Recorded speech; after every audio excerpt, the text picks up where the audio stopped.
Compared to the state of knowledge in 2007, it's pretty much similar to the question. What is the contribution of new results and mechanisms and their potential impact on effect, classification, and risk calculation after prenatal exposure?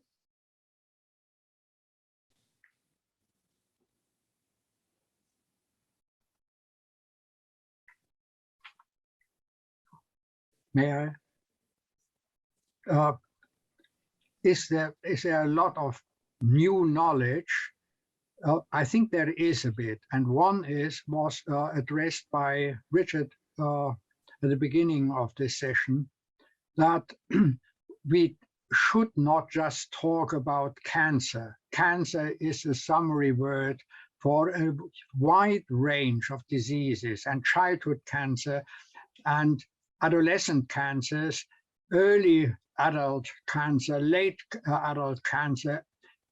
All these are different types, and we should not put them all into one basket. We should be much more specific to which cancer, not only organ specific, but also type of cancer. For example, in thyroid, we have different types of cancer which have completely different radiosensitivity, occur in different situations, etc.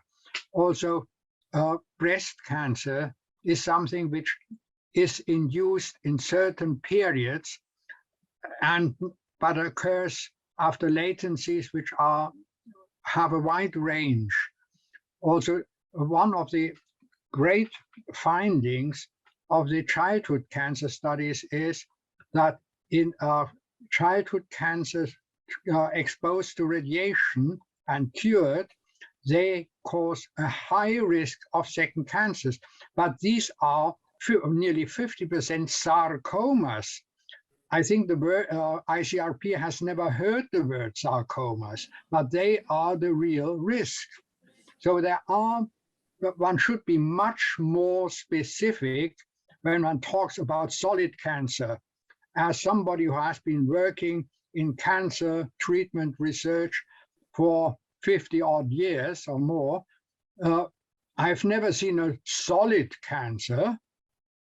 I've seen a lot of different cancers, but never a solid cancer. It's such a stupid word. I think we should delete it and really be more specific, organ specific, and then in some situations, even histology specific, because only then we could try to find mechanisms, because mechanisms for solid cancer, that sounds just stupid to me. Sorry.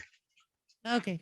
Yeah. Well, in children, they are sarcomas, almost all of them.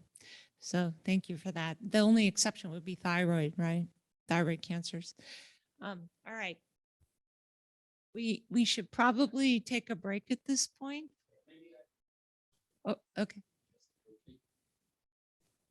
Thank you. Yeah, maybe if we go compared to the state of knowledge in 2007 in terms of mechanisms, I can say, for example, in terms of brain research or central nervous system. So all the data I presented, this is, let's say, came after 2007, I think.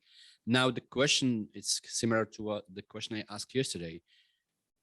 Their potential impact on effects, classification, and risk calculation, this is still to be defined. So we are now turning around. Yeah. May I just add to Rafi's comment? There is a strange publication showing a MRI image with some funny arrows in it. I think most of us may have seen it, but nobody has really understood it. And this refers exactly to Rafi's note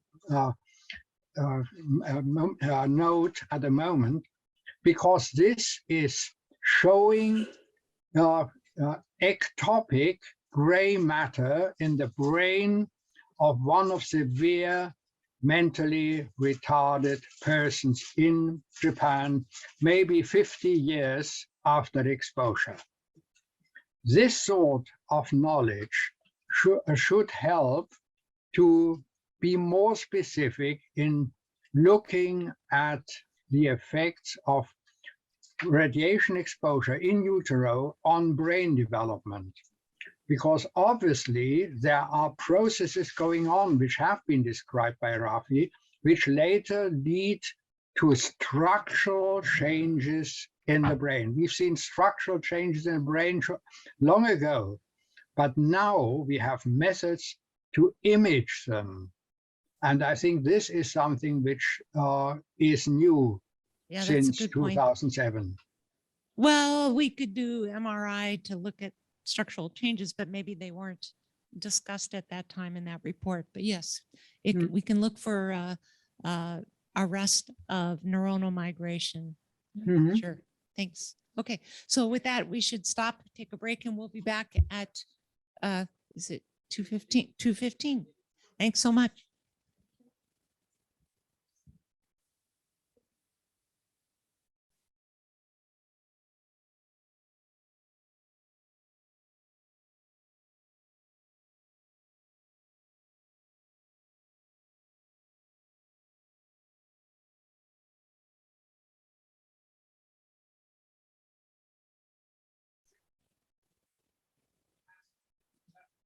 Yeah. Hello. Good afternoon. I don't know how virtual people are standing. Still, no? Good. Have you returned, Klaus? I don't know.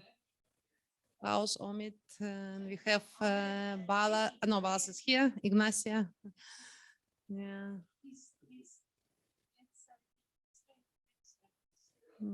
Yeah.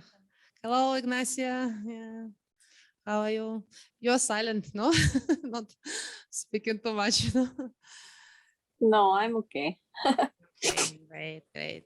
Hi, Klaus. We have Klaus here. Hello, Klaus.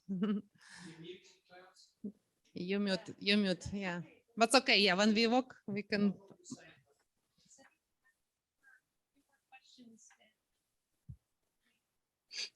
So we finished, so we stopped on the question number 18, I think. And we did it, so next one, 19. Yeah, 19 and 20.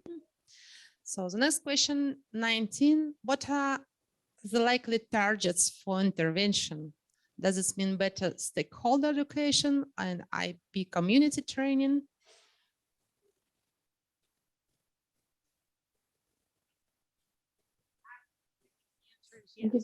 Yes, it's both, yeah. And actually, I was reflecting now during the lunch times that we are, speaking of biology, medical, but we should a little bit expand our,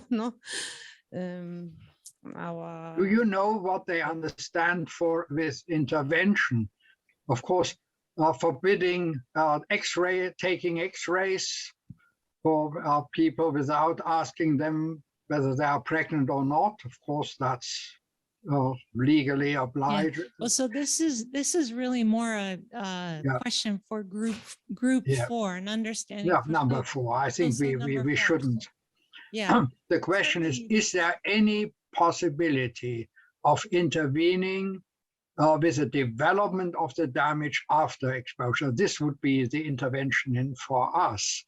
And strangely enough, I just read some funny paper yesterday that somebody found out that the development of a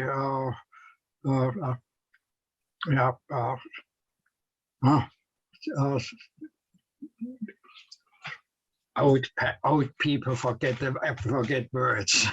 Yeah, The open spine, which is currently prevented by giving vitamin Bs, that it also works with radiation induced.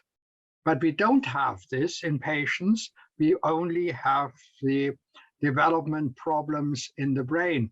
So maybe there are some drugs or natural products which help. But I don't think that anybody has studied this. Maybe Rafi would be the person to ask, is there any known agent which, Well, I can say something funny and you stimulates will the migration of the neuroblast or whatever?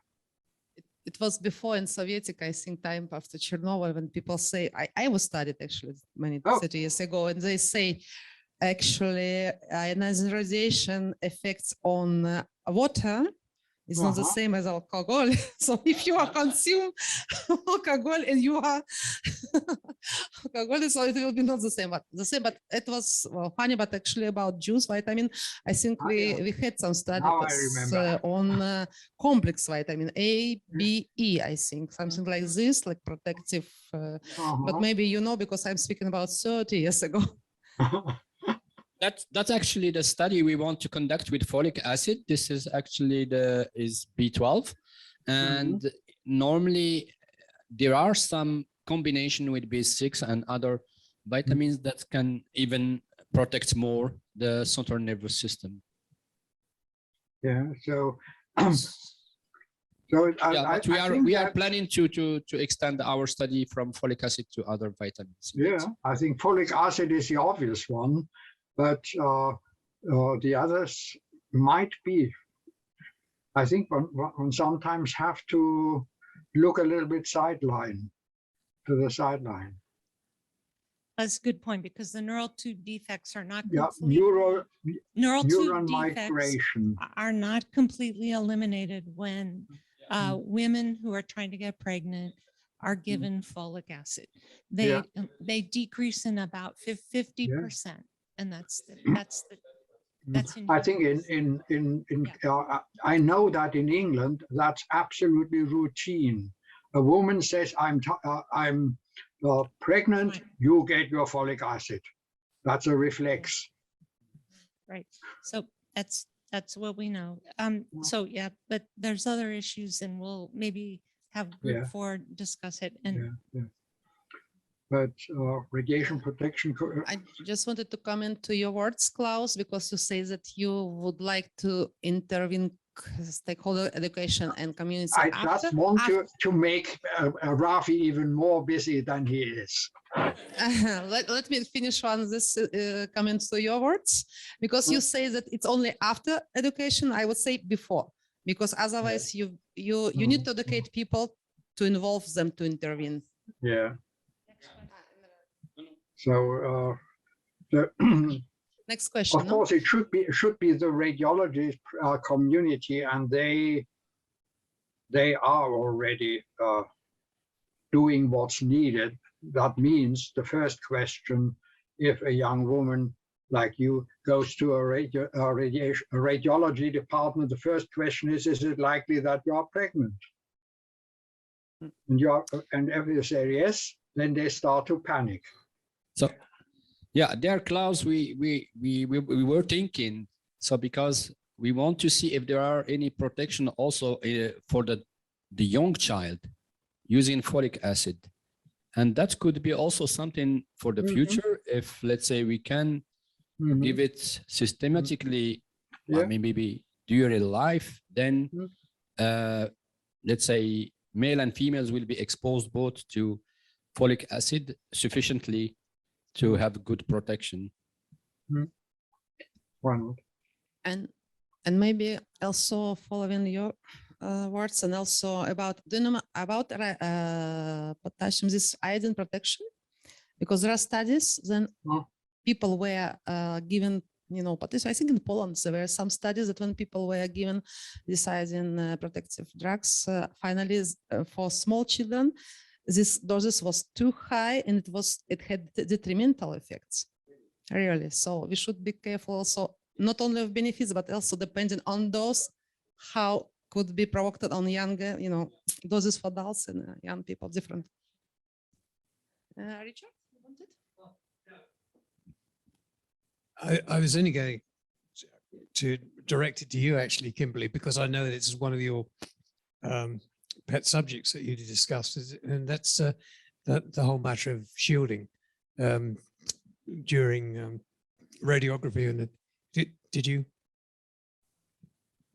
So this is also group 4, and we will bring it up in the shared discussion that there are implications for, the question of, since the doses have come down over decades in radiography, the recommendations are changing to not shield gonads or other radiosensitive organs, with the exception, at least from an ICRP standpoint, of the thyroid in children. So, this is a question that we have open regarding gonads in children and fetal shielding. Right.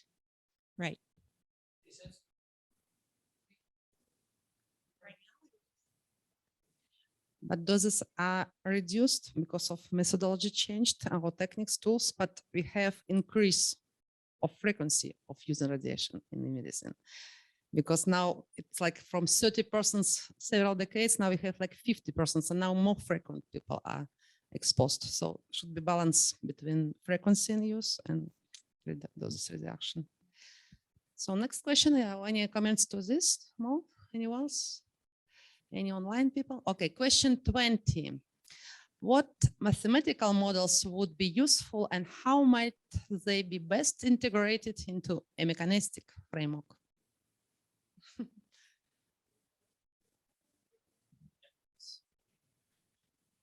Yeah, biokinetic models.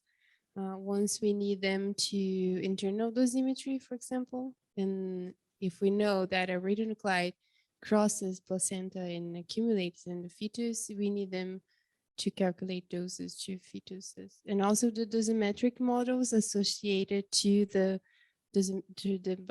biokinetic models.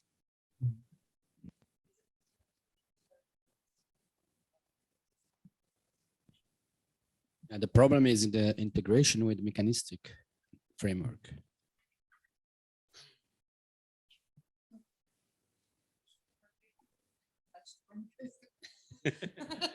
Yeah. Can go further, no? Any other comments on question 20? Mechanistic framework. We should go to holistic framework. Yeah. Holistic, more Mhm. wide concept.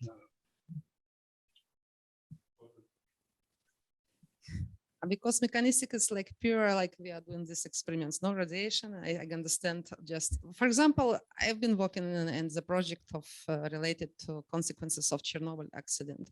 So decision-making processes were done just because of this protection, radiological protection. Doses, evacuation of people for Fukushima. No, people were evacuated because doses were like this. People were ordered to be evacuated. What happened? People who were in UCs, in emergencies, so these people wouldn't die maybe from doses they would receive, but they died on the way because they, they were not prepared to be evacuated. Or those people who, old people who didn't adapt it when they were evacuated in new areas, they suicided. Holistical model implies to take into account other factors, also socioeconomical in this case, and psychological, etc. I can give you an experiment because you are not psychologist, I'm a psychologist actually, no? Because if you try to do experiment, if you close eyes, it's quickly. You close eyes and you will see just how psychology is affected with our physiology, no? If you close your eyes quickly, try it. Close your eyes because it's imagination work and you will see the reaction on your organism. If you close your eyes, imagine lemon, you take this yellowish lemon, no? You cut it, and you see all these parts of this lemon juice coming on. You cut one slice and try imagine very, very clearly, and putting the slice into your mouth. Yeah. If you imagine very well with closed eyes, what reaction you got? You have saliva reaction, but you didn't have your slice. You see, it's psychology how it works. So that's why I was saying you that psychology stress how people take it, this trace of perception, yeah, anxiety. Some people more anxiety, other people maybe more ignorant. It will play like additional or reductional effect to those exposure. You understand now? Okay, thank you.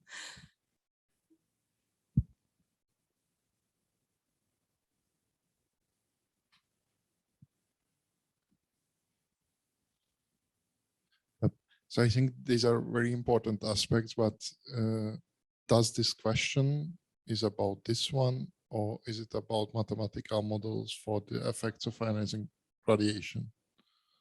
Right. Because in that case, so I think these are very important questions, but I always feel that if we don't understand the effects of ionizing radiation, then it will be difficult to consider and compare it with the other effects, which of course important in this.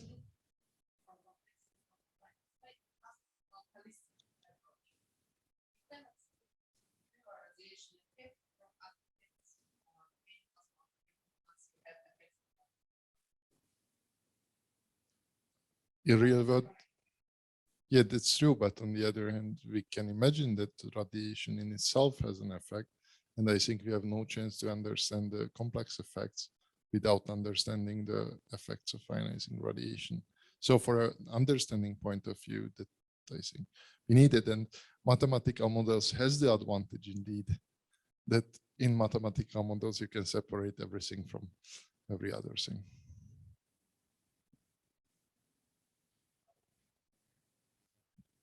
With the atomic bomb survivors, we're often asked about, you know, what's the effect of smoking? What's the effect of drinking? Did you adjust for this? Did you adjust for that? And human data are messy to begin with. It's just messy. And basically, you expect that there's going to be people on the different extremes. Some people are going to be heavy smokers and some people aren't going to smoke, and drinking and whatnot. And most of that comes out in the wash. I mean, basically, if you can put a dose response model, and we see it in the atomic bomb survivors, there's a clear dose response, and we can ignore smoking, we can ignore drinking, because the background's basically homogeneous in terms of the extreme, what people are getting exposed to, as well as the atomic bomb survivors with higher doses. They look similar in terms of their smoking. So the models really don't change very much depending on what you can put into their outside of the radiation. So it's just our experience.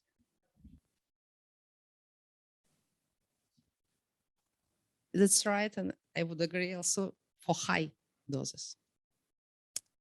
Because when you have some factor very, very unbalanced compared to other factors, of course, you can annihilate, you know, and do not consider others. But here we are speaking about also low doses. And maybe when they are going lower, maybe some other factors, who knows, can play more important role. Yeah, but when, for me, at least when we speak about mathematical modeling, this should be a multi-layer, let's say, model, including the population, the exposure, the dose, the mechanism, let's say the lifestyle, even whatever. Otherwise, for me, it's not a real mathematical model. I agree. I support this also. Any other opinions? Somebody? Yeah. We can have like kind of complex, and then for case other factor 0, we can go to simplific one and roll this normal model like you used to do.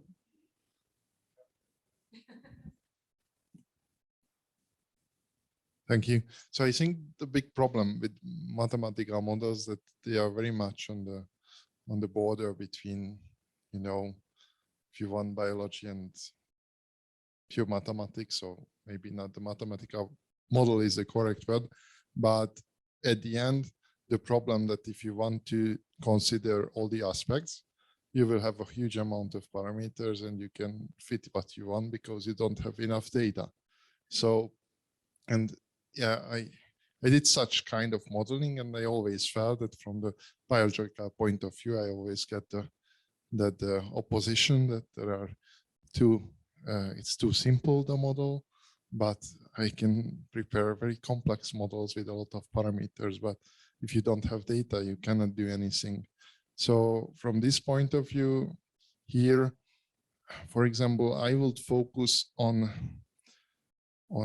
how, whether we can develop such models which link some fundamental properties of different tissues, and whether we can find something which may explain the different differences in access risk in case of different organs. So if we have, so maybe we can hope that if we have a more or less homogeneous exposure, so all the tissues get the same dose, then if we see some differences in the risk or cancer incidence or mortality, that may be related to differences to these tissues. And here I think the lineages and what is the tissue architecture may play a role. And I will think that mathematical models should focus on tissue level effects or so. It's like when you think about a phantom, you have a female, you have the male, you have the baby, you have the teenager or something, but you cannot like have one phantom for each person. We are all different. But, and of course, we will have people that not exactly are fitting to the phantom, but statistically, you can have the mean, you can have the greater probability of having a pattern or have a standard of a person or so too. Especially for us, for dosimetry, we know that we will not find like a person exactly to or phantom, but they are reliable somehow for statistically.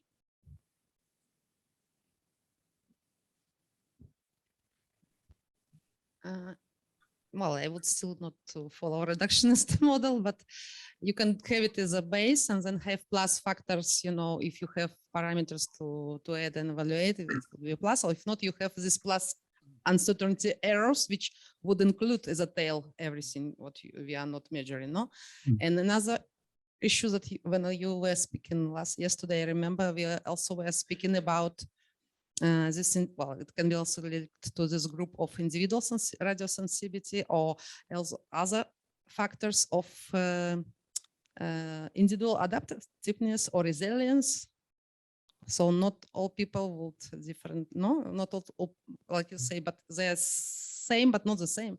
So, and actually we are speaking about input, but not speaking about outputs. For example, in radiation, like Alliance we have here, no, we have some products. So when we have receiving doses, so factors eliminating, speed of eliminating from organism of different radionuclides or different exposures, because here we are mixing everything, you know, can be also different, no, for age and for other parameters, no?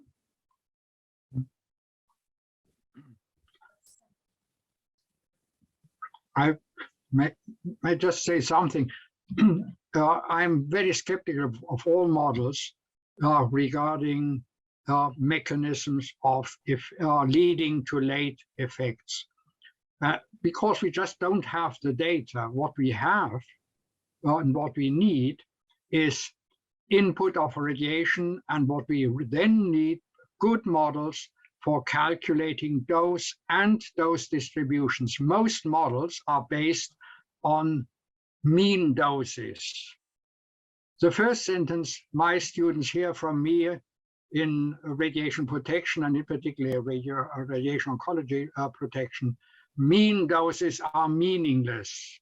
We need the dose distribution within a critical target, a critical organ, and then we can try to build something. But so far, we don't even have that. So I think if we talk about mathematical models, they are useful and they need improvement with regard to dose and dose distribution, not just mean doses.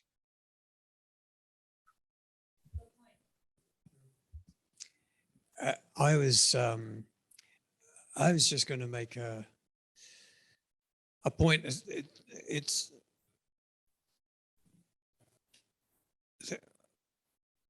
okay. Sorry. We were just having some discussion here about what to put up, but it's this the point about models. It reminds me of the of how we move radiation risks around between populations having different baseline rates of cancer. And I'm reminded of that in terms of yeah, I mean, argument is not too strong a word, because that's what it was between people from maybe CC in those days, Cato and Jablon, and Alice Stewart of the Oxford Survey, in terms of what might be expected in the atomic bomb survivors irradiated in utero from the risk estimates from the Oxford Survey of Childhood Cancers, and the importance of the issues behind this argument is that if you look at the childhood cancer, in particular the childhood leukemia rates in mid 20th century Japan, they were quite low. I mean, what you have seen in terms of childhood leukemia incidence through the 20th century is that these rates have increased, and they've increased principally because of the appearance of this preschool peak.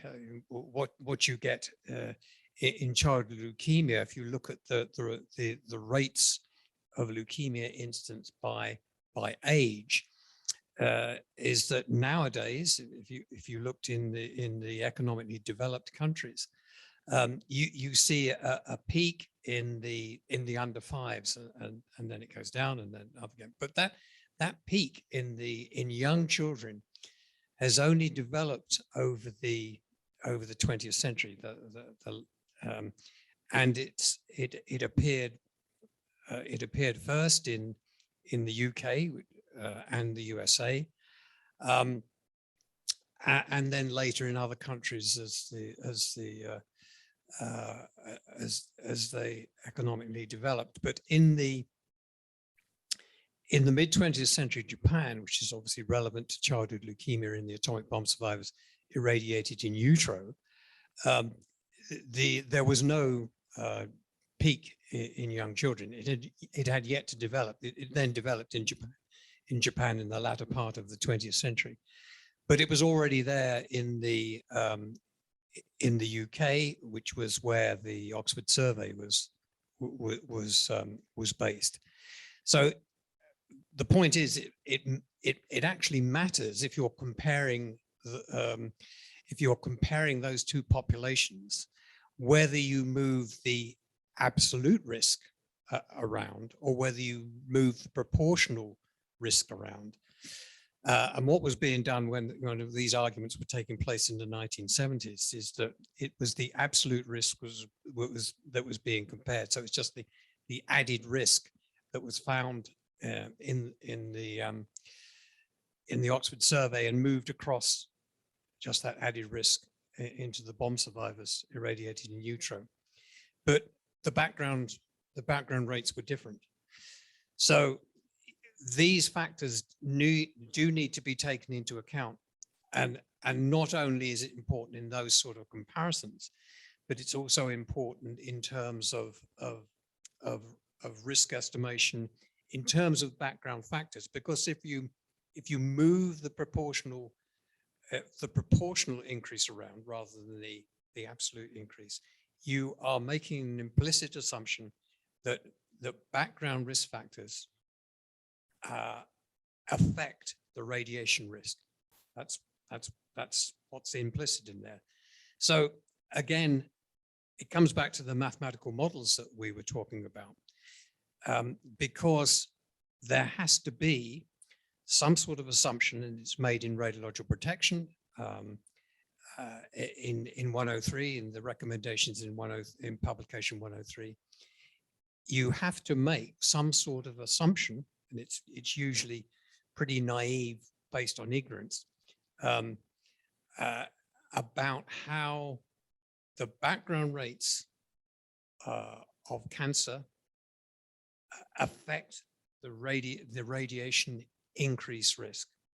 And the comparison between the bomb survivors of radiated neutro and the Oxford survey is an illustration of that. But obviously, you know, this is just another aspect of mathematical modeling, and it's not particularly sophisticated, but it's just an illustration of a particular point.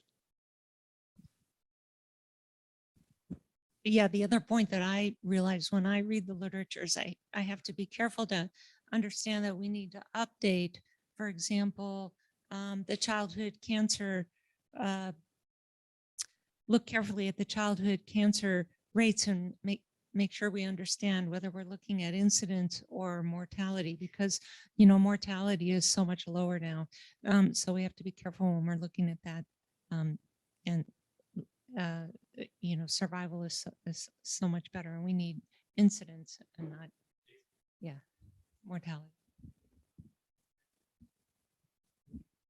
And not only that, that this has changed, and it changed dramatically, particularly for childhood leukemia during the period over which the Oxford survey operated. And it was one of the reasons, the Oxford survey, for good reasons, when it was set up in the 1950s, was a study of childhood cancer mortality.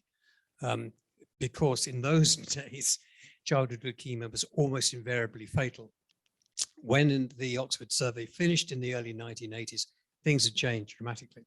And from 1960 onwards, the cure rate for childhood leukemia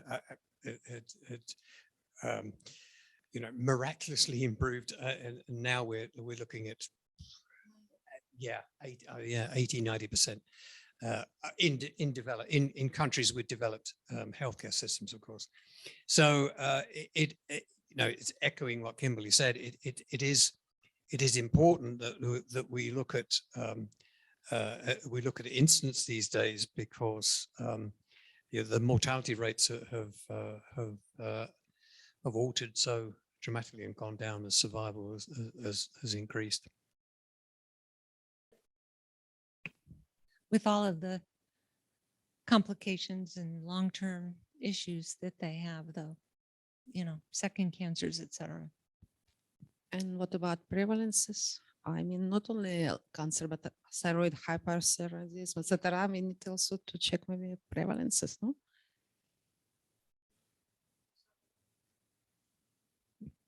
Back to you. You're going to show your slides for tomorrow. Yeah, I mean, it was only I'm not quite sure what we're supposed to be doing at the moment, because we've gone through all the questions now. Is that right? I think so. So I mean, I was only going to say, well, look, you know, you've seen what, I mean, I can run through again if you like. I mean, is there anything that this group thinks?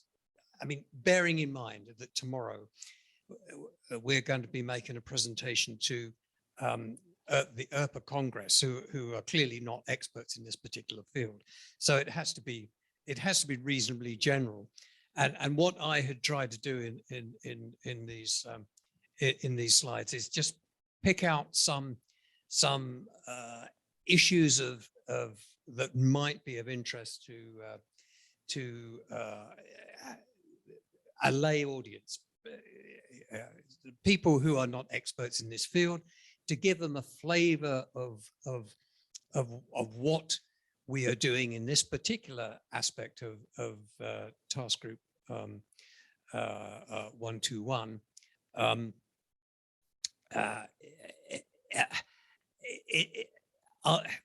bearing in mind that there's only about 10 to 12, 15 minutes that we've got to cover the field, are the things that should be said, say, bearing in mind that we can't go into too much detail anyway, that have not been said here, or what really?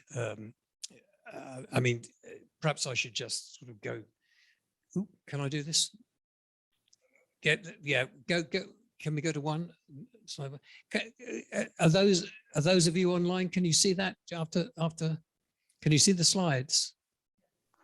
Yes. Yes, we Yeah, can see okay. the slides. Okay. So you've heard what I've had to say as well. So this is just, I mean, obviously just the introductory. Yeah. So I mean, that's just sort of opening out. It really only to remind this lay audience, what we're talking about, frankly, from intrauterine exposure, that you're going from the point of conception to the time of birth, reminding them that we're talking about around about 40 weeks for humans, for a normal period of gestation. That of course it varies between species, and that may be important for experimental animals, and that therefore it's going to encompass effects on the conceptus, reminding people this is just a simple ball of cells through to the embryo and to the late fetus, which is essentially a baby. Is that all right for everyone? As a sort of opening, telling people what? Oh, hello. What's? And again, reminding the audience that we need to consider for in utero exposures the risk of cancer, and also hereditary effects, because certainly at least at a certain point, from gestational age onwards, irradiation of the gonads and hereditary effects, which of course we consider for postnatal exposure as well. But that, because we're moving from a ball of cells to a baby, the magnitude of the risks could very well, in fact, you would expect them, I would say, to vary with gestational age, because we're dealing with such a different entity that is being exposed with gestational age. But again, to remind people that we are dealing with a developing organism here, and we have to deal with developmental effects, teratogenic effects, congenital malformations, birth defects. People will know about those, and most certainly they will.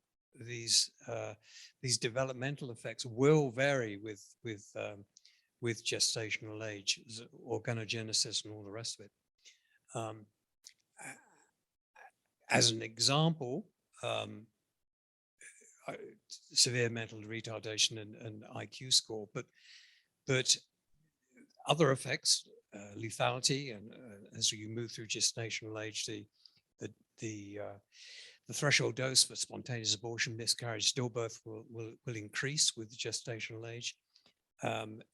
Congenital malformations and growth retardation are also these developmental effects, and that there will be this variation with gestational age. And there's an illustration of severe mental retardation where we have these two sensitive periods, 8 to 15 and 16 to 25 weeks gestational age, and you don't see very much outside those two periods, and this is the periods where the central nervous system is developing, but that for severe mental retardation, at least there looks to be some sort of threshold for these effects.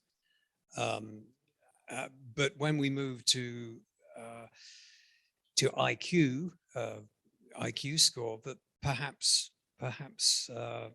IQ, of course, is going to be related to severe mental retardation for very low IQs, but perhaps we're looking at an effect here for IQ score, which has no threshold, perhaps. But this is by way of illustration of the sort of effects, and this, of course, it comes out of the atomic bomb survivors, so it actually comes out of human epidemiology, and I don't think you can say that for any other effect, developmental effect, which has to rely upon the findings from experimental animals. And then I would intend to go on to the stochastic effects, cancer and hereditary disease, and the assumption that is made that intrauterine exposure does increase the risk of cancer and hereditary disease, and emphasizing again that degree of risk is likely to vary with gestational age because of the moving from a ball of cells to a baby. There is evidence from human epidemiology, the case control studies of childhood cancer and medical diagnostic X-rays, antenatal X-rays, and the cohort study of the bomb survivors exposed in utero, which also examine adult cancers as well as childhood cancers, and that the largest of these big case control studies is the Oxford survey, the OSCC, and that you can get this risk estimate at 50% proportional increase in risk at 10 milligray of X-rays, which is a pretty low dose to get such a apparently large effect. But that's what the sort of level, a lot of uncertainty surrounding this, the exact proportional increase in risk that you're seeing for childhood cancers. But it would appear to be there. That's the sort of level of risk that you're seeing, but that there is, perhaps strangely, not very much variation in the risk, the proportional increase in risk with the different types of cancer that you see in childhood. And this actually shows that whether you take the big Oxford survey case control study, or you combine appropriately all the other studies worldwide, which is what you see here. The red is the Oxford survey, and the purplish blue is the other studies. That you have this unusual uniformity of risk, with the possible exception of bone tumors there, across the cancers of childhood, which is unusual and would not be expected from the experience of exposure after birth, where particular cancers like leukemia and breast cancer show a much greater effect than other types of cancer. So this does leave a question as to why this is happening when you're not seeing the same sort of pattern after birth, and suggests that, if correct, then something unusual is going on in utero, which you don't see in later life. The bomb survivors exposed in utero, you do get some indication of the risk running into adult life. These are the latest results with Sugiyama et al. But you'll see that there is an excess risk, a significant excess risk in females, but not in males, which is strange, which is unusual. But you also note that it's a limited number of deaths so far that this is based upon, and that only 15% of the in utero exposed survivors had died at the end of 2012, which was the end of the follow-up there. So there's still quite a lot of data to come, and it will be of some interest to see whether this sex difference persists as more data comes in. And finally, it's of some interest that when you look at childhood cancers, the cancers in childhood rather than the adult life, there were 2 cases of childhood cancer in the bomb survivors irradiated in utero, some excess, but obviously numbers are limited. But it's always been thought strange that there is no case of childhood leukemia amongst those exposed in utero, although only as you can see, a small number of cases expected on Japanese national rates. But that has been surprising. And then the final point is, which could very well be related to this absence of childhood leukemia, is when you look at stable chromosome translocation frequencies in the survivors that were exposed in utero. Surprisingly, these are the black dots in the survivors, and the open squares are in some of their mothers. Whereas you would expect an increase in the translocation frequencies with dose, for the in utero exposed survivors, for moderate and high doses, the dose response is flat, surprisingly flat. And in contrast to the mothers, and indeed to the in vitro, what you would expect from in vitro experiments, which is suggesting that the fetal hematopoietic system is responding differently from the way it would respond in postnatal life.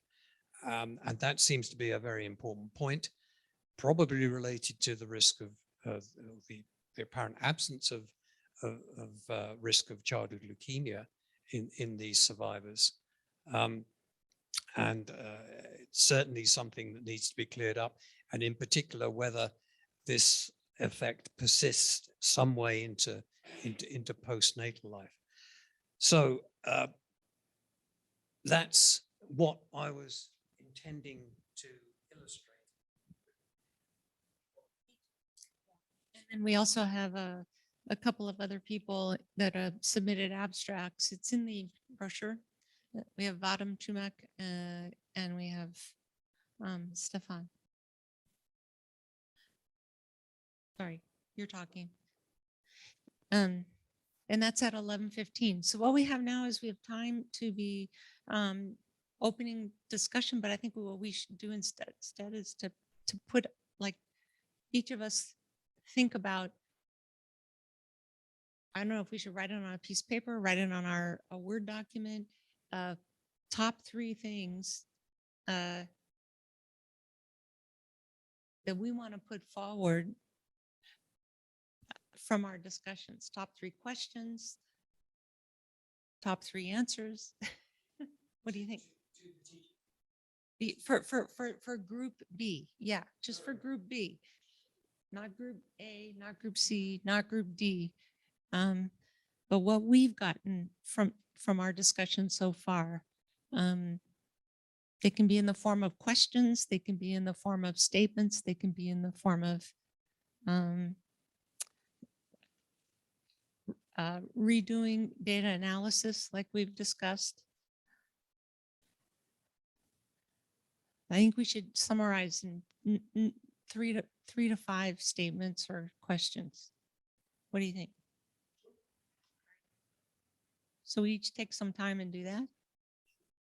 But we could also spend some time. I'm going to see if we can spend some time after the coffee break with one of the other groups. What do you think about that? That's been done by Cisco. Yeah.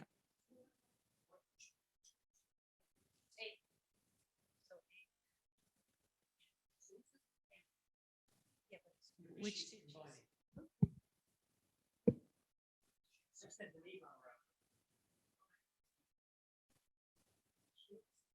Yeah, but she said, did she make a suggestion of combining?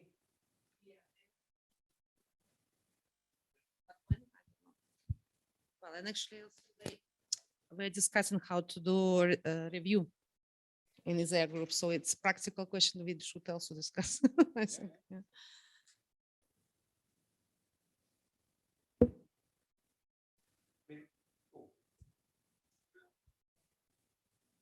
I was one of the other things I was discussing with Kimberly is that I think we should as a group, I mean, not necessarily now because we may not have time, but look at what the NCRP report, which is whenever it was, within the last 10 years anyway, what they actually had to say on from the evidence that they had reviewed to see what we think about it, because obviously they 10 years back carried out a review of preconceptional and in utero exposure. So you know, it would be really worthwhile just to see what they made of the evidence that they had and what additional evidence we have now. I mean, clearly they couldn't have considered the Sugiyama paper because it's only just been published, for example. But it is a good starting point, I would suggest. Do you all have access to that report? Yeah, 170. Yeah, it's 174 that was published in 2013.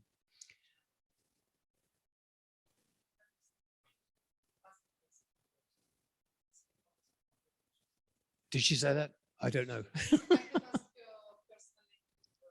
Yeah, I mean, everyone ought to have access to. Yeah, because Oh, that's true.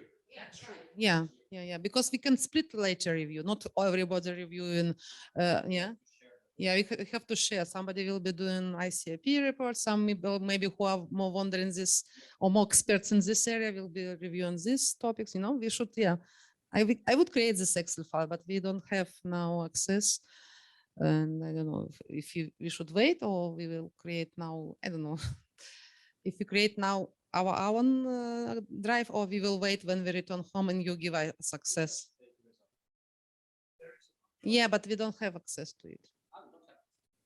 Yeah, and the person who was responsible, you told us she has security, no permissions to go to use Wi-Fi. Yeah, she's RSN, they cannot use. So until they return back.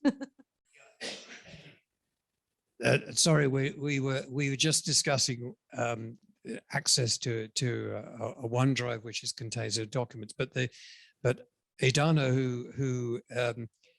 who is looking after this, cannot get access at the moment because it's open. This is an open Wi-Fi system, and her works computer won't let her deal with it.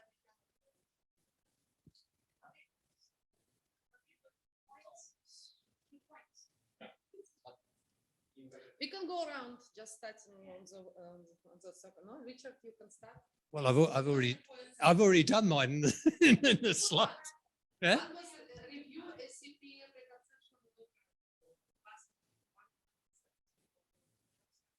Oh, no, no, no. When you were out, it's what I discussed with you before. We ought to look at NCRP report 174 just to make sure that we haven't missed anything and what we feel, well, A, whether they've got it right, but B, what's happened since they wrote that report 10 years back.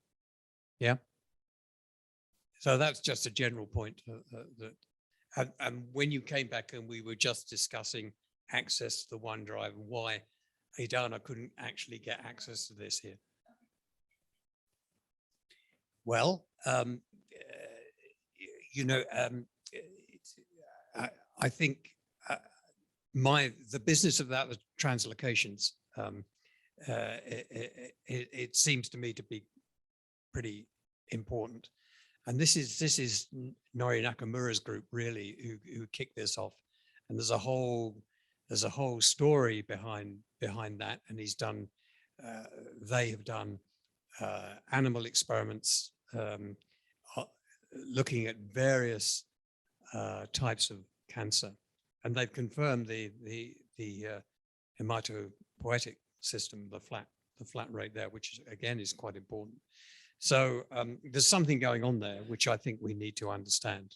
So that would be one of my points. And the another would be why are we seeing this uniformity of more or less approximately uniform risks across most of the childhood cancers anyway. So, okay.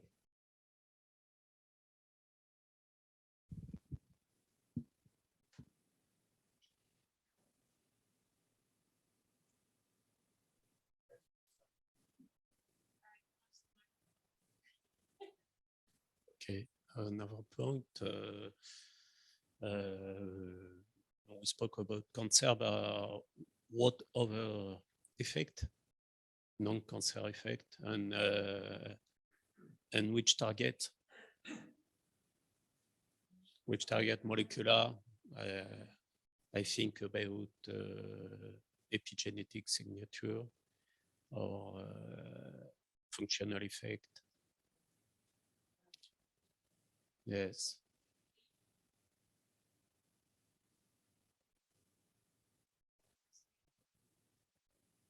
Yeah. I'm taking.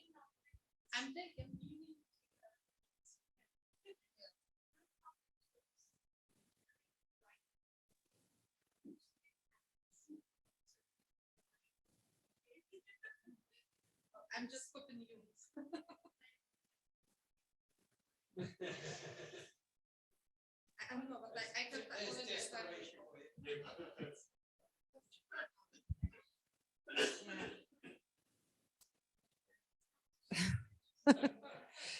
Complicated models. Yeah, actually, for my points will be holistic modeling, holistic modeling, and yeah, that includes psychological and etc. factors. Yeah, just I finished, and I also would split maybe for medical and accidental. I would maybe somehow different no situation of post-accidental and just routine medical one. Yeah, two different contexts. I would split like two different contextual cases, I have to say. Yeah. Yes, post-accident and medical routine. Yeah.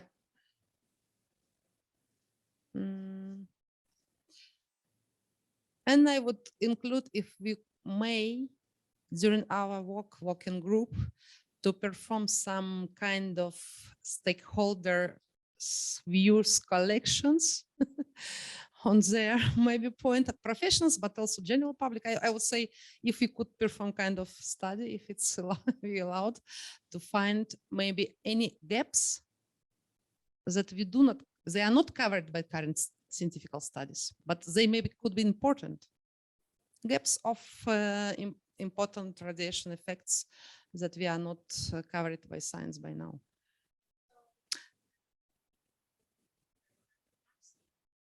Cardiovascular already covered. Cognitive already covered. Any other may arise because there are many people who are, so for example, suffering this, how they say, in kettle like legs syndrome, or other fatigues, constant fatigues who are living in contaminated areas. You know, some other things that may be not important from point of mortality, but many other different diseases. Maybe it's related to your question, Stefan, like non-cancer effects. But I mean in wide spectrum, even well-being, because fatigue, constant fatigue, it's also can be, you know.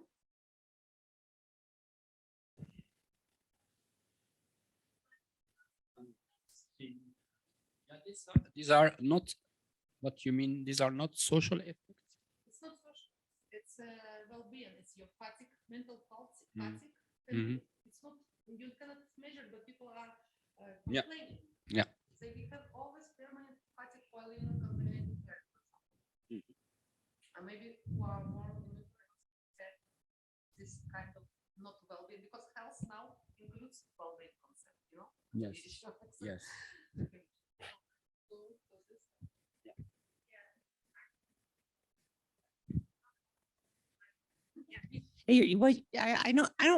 I'm less worried about that just because of the WHO definition that's pretty comprehensive about well-being and the better understanding now of long COVID and how it affects the nervous system and psychological system. And in children anyway, we have a much better awareness of long-term radiation effects that we hopefully have talked more about in TG 111 in terms of fibrosis of every system in the body. So, you know, we don't just talk about the ones that most people talk about in radiological protection, but in medicine, we see things that come up in very odd times in short term, medium term, and long term that really affect people's lives, like peritoneal bands and causing bowel obstruction. And it can be decades after they've had, you know, fibrosis. So, and then cognitive effects too. So from my side, I can cover mainly the animal and biological mechanisms of cognitive effects of in utero exposure leading to cognitive effects. Yes, CNS.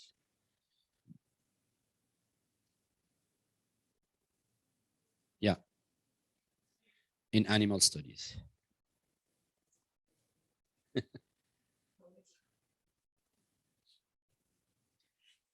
So as a layperson in this new field for me, I can only tell you what for me was the most interesting points in this workshop, which were first the difference between the cancer incidents between different sexes. I think that was very interesting.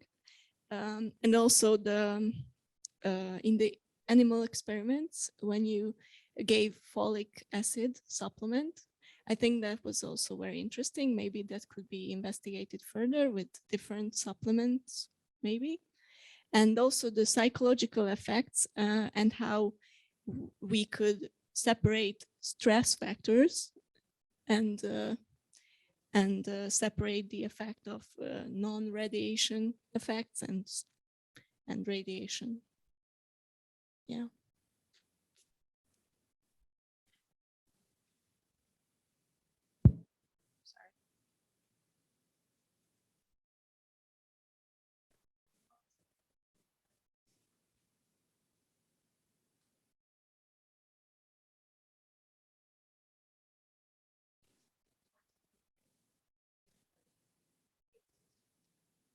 Okay, I would say the reanalysis of old data, but with the most updated models and recent approach. Once we have a lot of data and a lot of good experiments that were run previously, so we could just use updated models. And I think we should consider something about the exposition to environmental radiation once we now have the issue with radon and other norms. And also the effects of fractionated doses once it has different responses to cells. So in the nuclear bombs, and also when we talk about the exposition in medicine, we consider maybe just one exposition, but if we have fractionated, we can have differences, responses. Yeah. Mhm.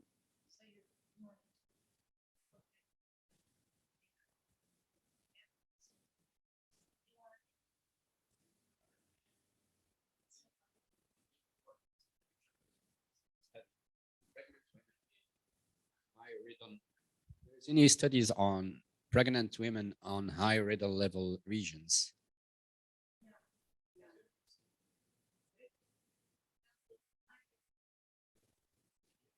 Sorry? Recent study to observe a different pattern of methylation in pregnant women and children. Sorry?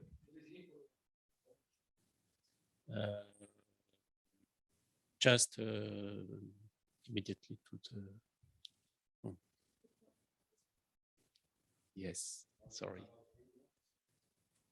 At about the dose, repeated exposure, I think about the rate, because no, radon, yes.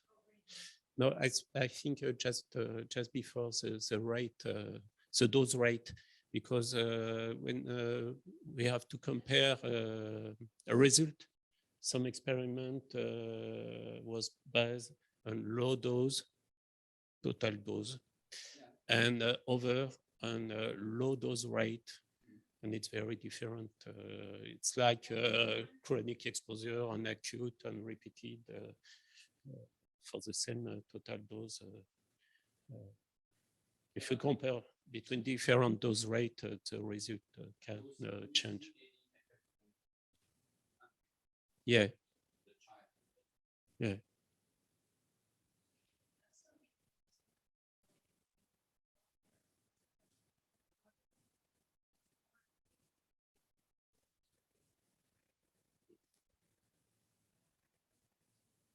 Well, about what I only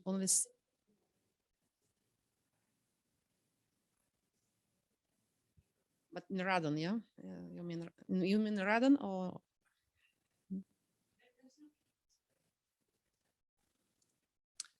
I only read one paper, but related to combined exposure. So people who were with low doses in Belarus living in contaminated areas and were consuming water with high nitrogen inside, other elements, chemical elements, they had higher risks in cancer, yeah.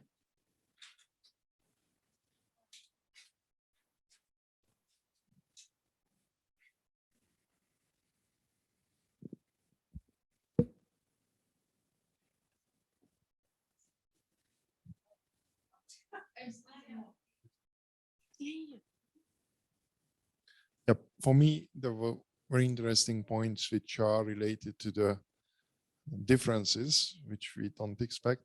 One of them was what was mentioned by Klaus Stott, why we don't see spina bifida in humans.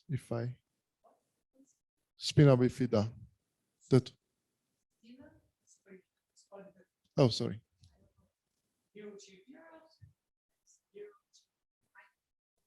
So that we see something in mice, but we don't see in humans.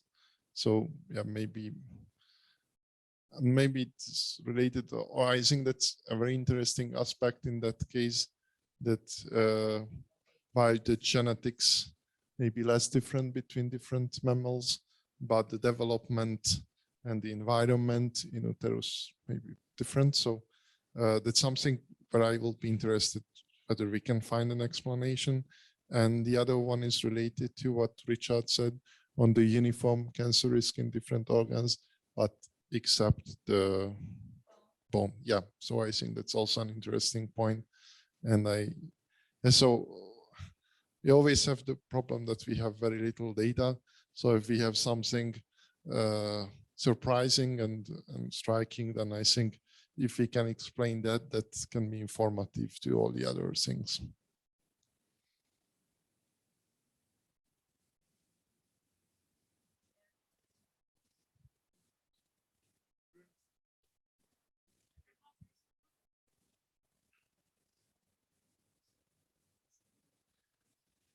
Yeah, a lot of really interesting conversations. And a couple of things struck me. One was the Oxford study has incredibly high relative risks. It's shocking. 50% increase at 10 milligray is, yeah, it's an order of magnitude larger than the atomic bomb survivors. That's just striking. It's just a comment. From my point of view, the in utero cancer incidence study needs updated. That's so a strong call for updated information out of the atomic bomb survivors incidents is needed. And I guess one of the things as an epidemiologist, I just sort of wonder if there's any low-hanging fruit in terms of trying to find insurance records and linking them to registries, and wondering if there's a way to put together a study that would be, not impossible to do logistically, but might be able to inform us a little bit on cancer and childhood cancer incidence and mothers' X-ray exposure. Okay, I'll just say that there are no registries that I'm aware of pregnant women who currently are radiated either for radiotherapy for their cancer while they're pregnant, or undergo CT scanning or embolization treatments while pregnant.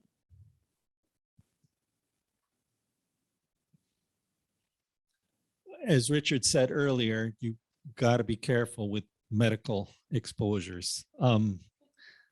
So you somehow want to match your cases and controls on similar situations. You want to have women that were in a car accident and pregnant and had their arm broken, and another one was in a car accident and had their pelvis broken. And right, so you need them both in an accident.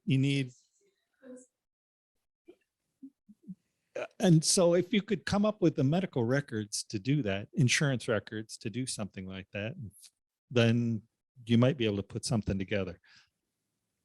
It's just an idea.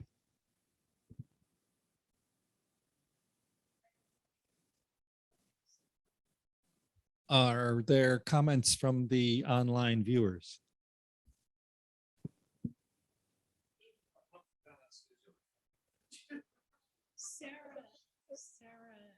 Sarah, do you have a comment?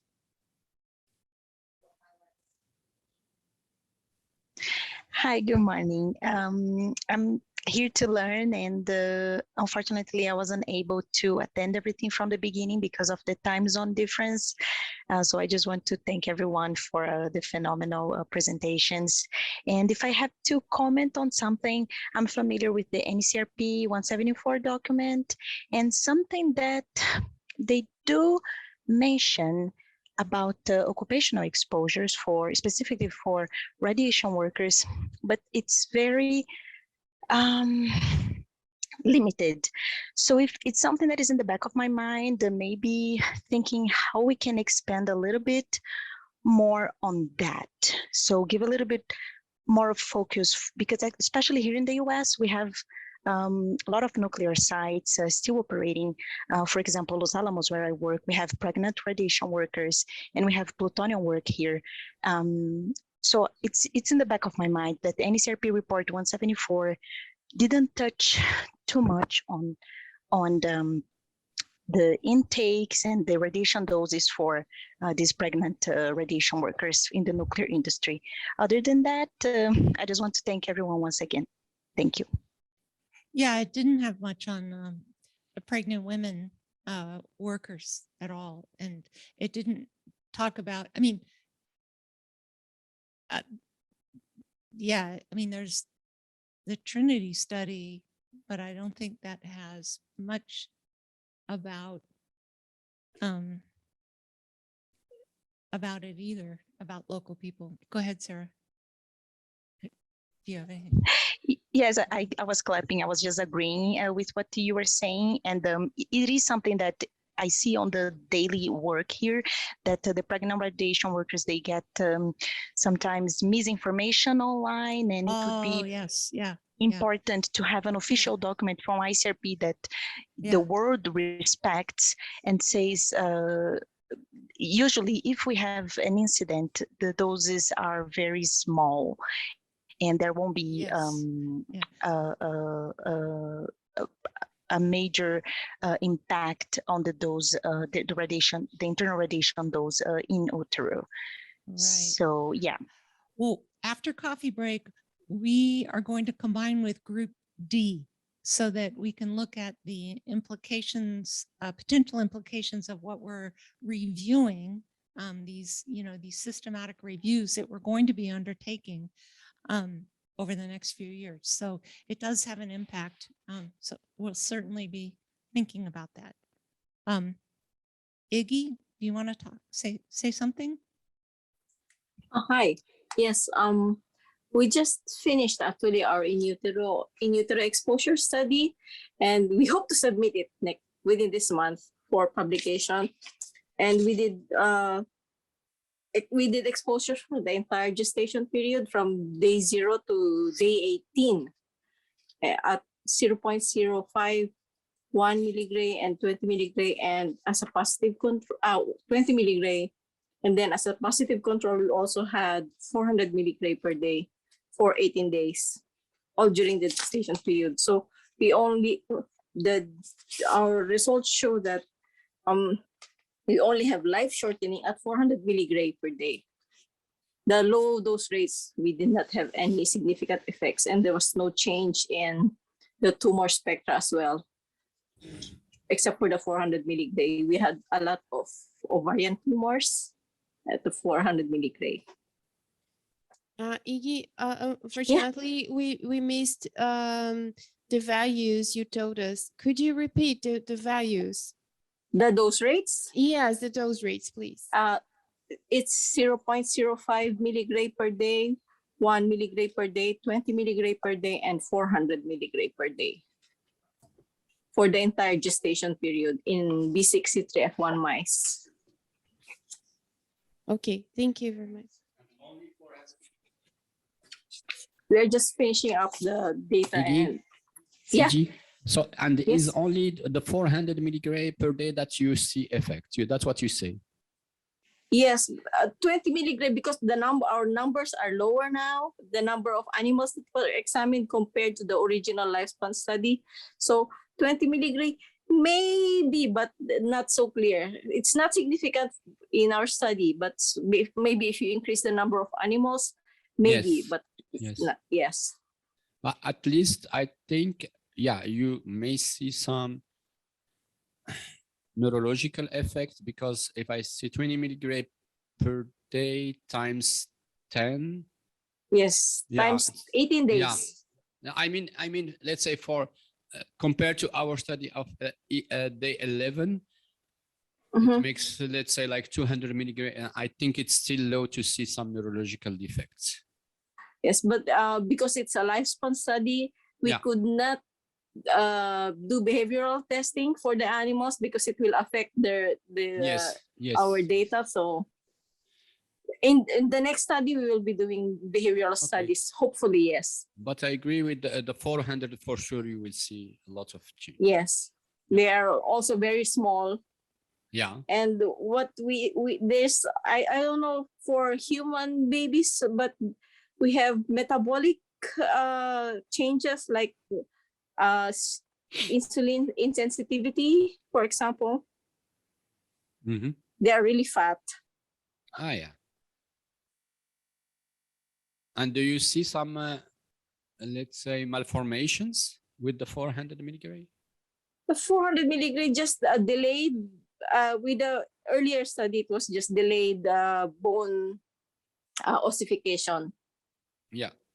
No, literally almost no malformations at 400 milligray. Okay. Also, the litter size was also not affected.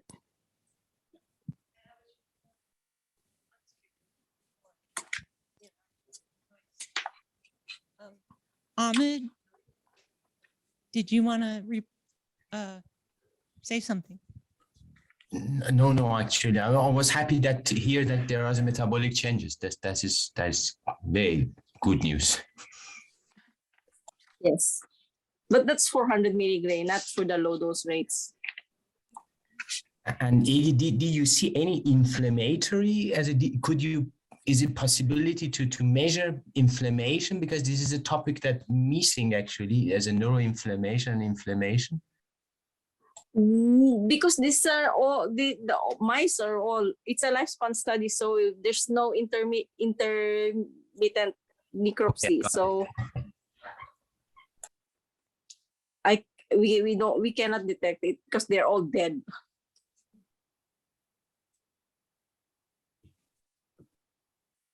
It's very hard to differentiate.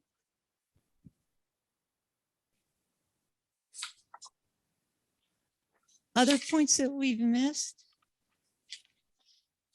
I was going to say,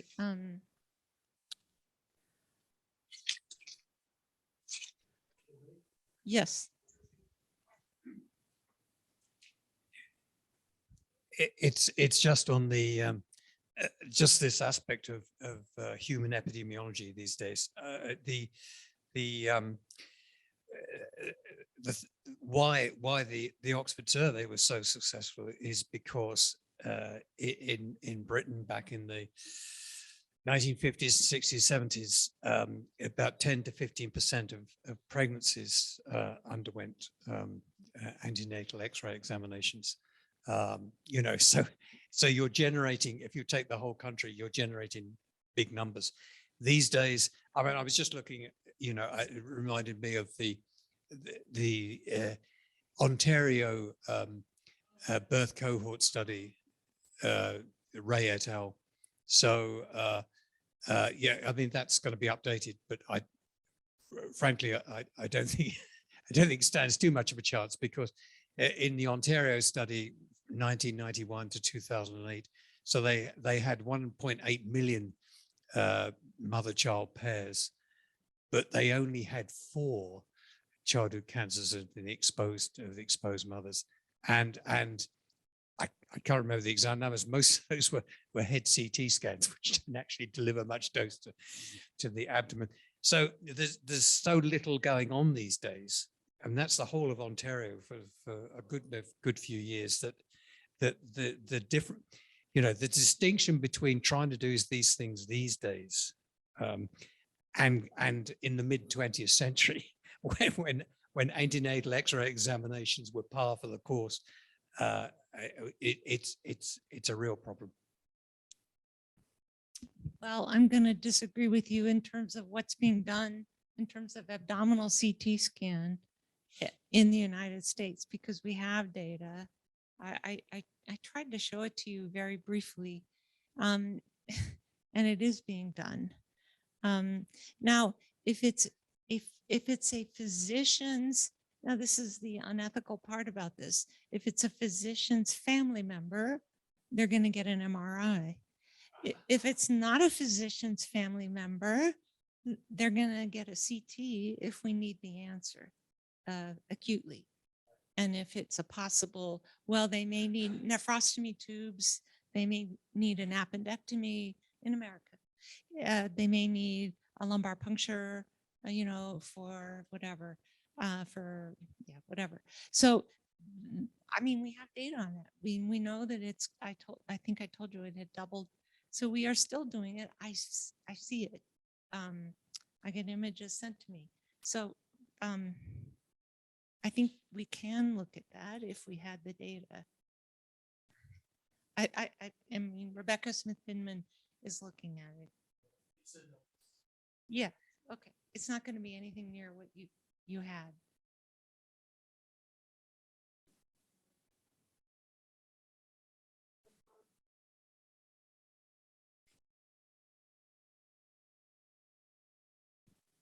Yeah, I was wondering about, well, a little bit complex issue, but about risk assessment. Because, for example, X-rays in some countries are still, you know, involved in like routine medical examination for tuberculosis, meaning for every half year, for example, in Japan and post-Soviet countries for sure, every half year they are doing obligatory, you know? So I don't know if we are capable, I don't know, to estimate this risk and suggest to use other methodologies. I don't know, some kind of bit risk to other risks, no? Estimations.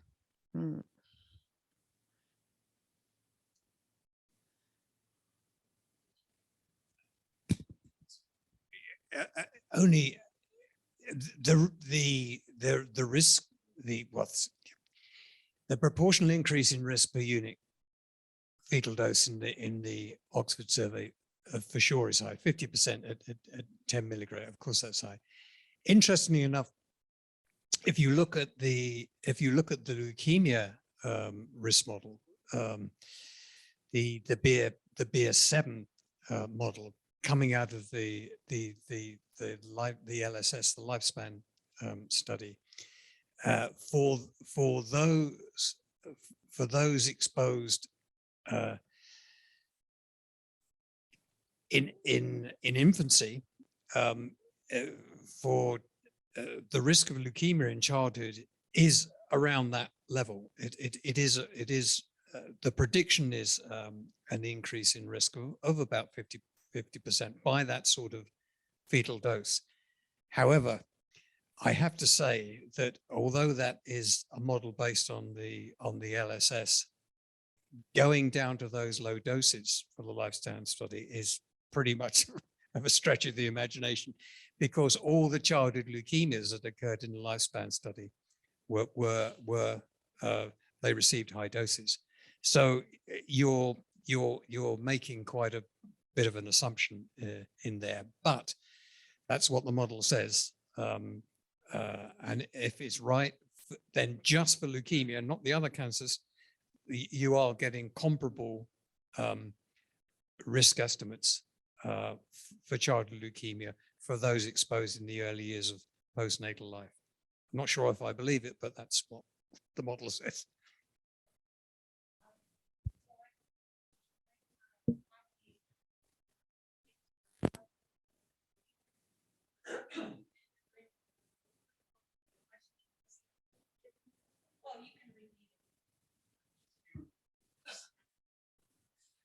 Okay, so just for virtual attendance, we are going to make a break, but now we're stopping this discussion and 4:15, we will return here. So for those on the web, we are not going to meet with Group D because they are not ready to get together with us. They're still going through questions. So this is an opportunity for us to narrow down the questions that we were given and email them this evening, the ones we wanted to consider with them, more relevant to them. And I thought question 19 for sure, we've already said is relevant for them. So I'm hoping that our rapporteurs can put together the questions that need to be emailed to them. And we can look at them as a group and say, okay, should we modify them and in any way, and then send those to the two, the chair and the co-chair and the rapporteurs, and I can't remember who they are right now. It's Dominique, Thierry, and who are the rapporteurs? Can't remember. Anyway. Yep. So question 1. Oh, local internal. It's official holiday. Yes, I think we can leave it for group D. Yes. Yeah. Yeah. Yeah. If. Yeah. Yeah.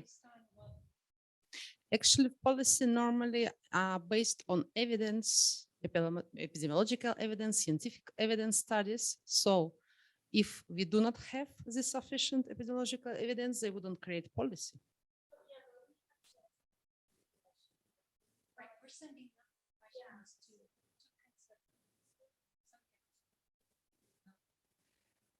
I didn't understand my Question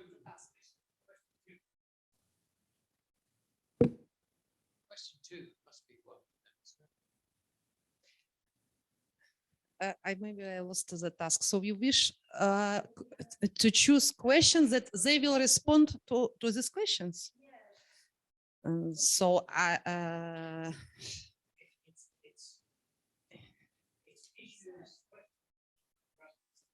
so first one is very relevant.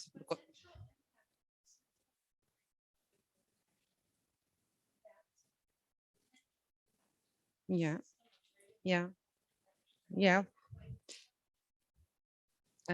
So first question is very important to radiological protection is terms of policy and in terms of radiological protection to be protected or not.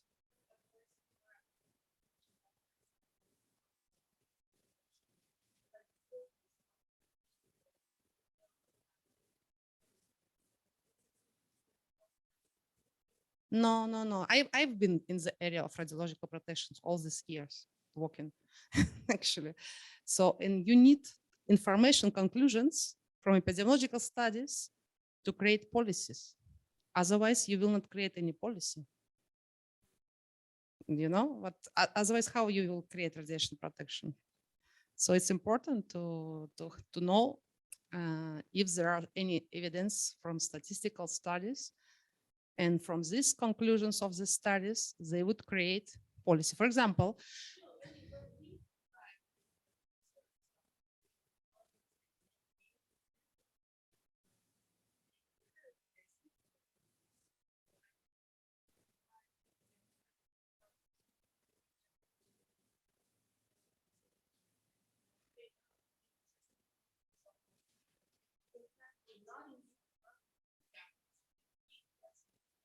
first question, we are speaking about evidence. Yes. How? If there's not enough evidence, they wouldn't put it in policy. Well, I not agree, but we can, yeah, it's okay. I respect your opinion because we could have a different opinion, you know, it's not a matter of having the same opinion, it's normal.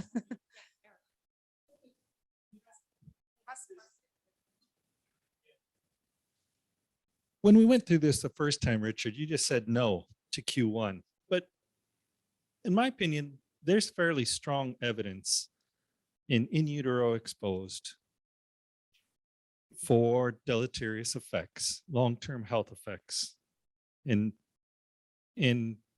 fetus exposures. So the Oxford study is a strong study. The in utero study from Preston, strong. Sugiyama shows mortality effects in females, but not in males. But you could argue that females get cancers in younger ages than men do. So while the second bullet, I'm maybe not as much, or I'm sorry, the first bullet, maybe not as much local external irradiation. I don't know anything about that, but total whole body radiation. It seems to me that, I mean, that's what that's why we're here. And I'd say that there is epidemiological evidence. I mean, not a categorical no, I guess is at least I would say.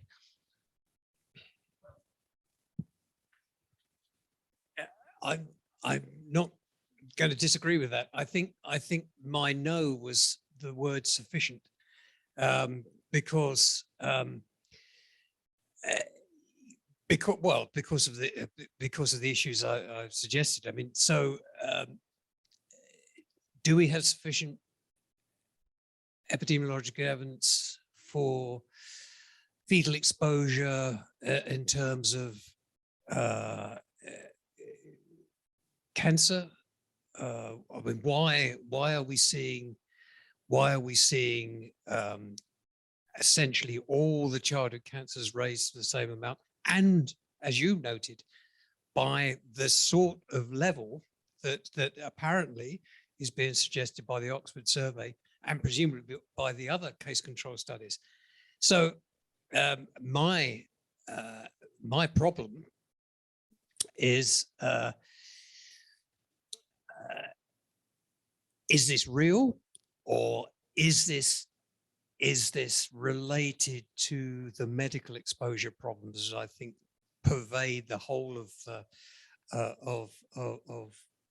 medical exposure epidemiology, where you are constantly asking the question, is this real cause and effect, or is this because we're irradiating patients? Ideally, it's what we've said. Just look at the CT scan studies. What you want is, if you're looking at childhood exposures and trying to make sense of that, what you want is a child who's a passenger in the car that's had a collision, and there was no, even if a child falls out of a tree, say, oh, well, he's got some problem with his brain, so all the rest of it. But if you get a pure accident like that, then you can't say, oh, well, it's a prior condition or whatever. But how many studies are like that? And one of the persistent questions about the Oxford survey and all these case control studies is, why are those particular women selected for exposure? And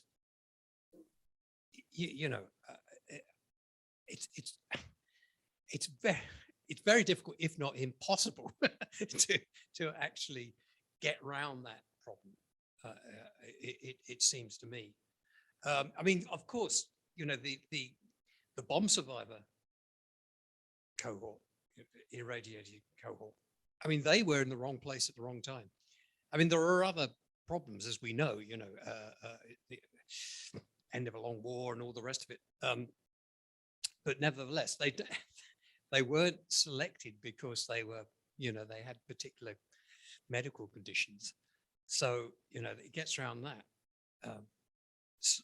which is why the adult cancers are so interesting. It was only the sufficient that I was questioning. Sufficient problematic.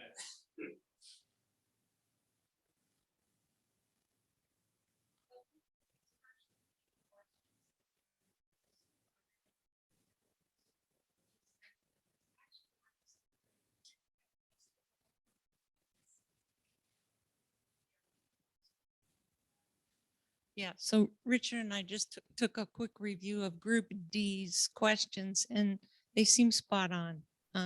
So let's just look at ours and say, are there any we want to send to them to consider? And let's look at just questions 1 through 8. So I don't think question 1 needs to go to them. Question 2, what are the health effects after prenatal exposure? Which follow-up information, outcomes, and endpoints should be given priority? I don't know that, I think it's too early to ask Group D to consider that. I think, well, if you want, yep. I would only say to that, I mean, excuse me for interrupting, but I think we ought to say this now as to what they're after. I mean, radiological protection covers all sorts of things. I mean, so if we're talking about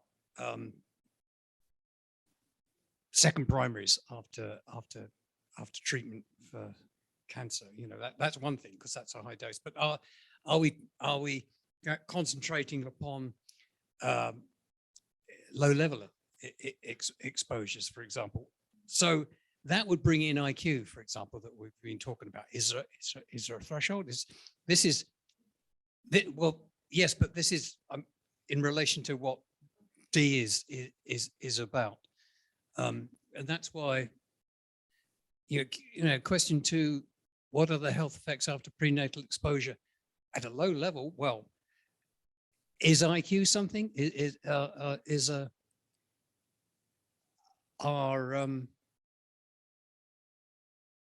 Is this something that needs to be considered?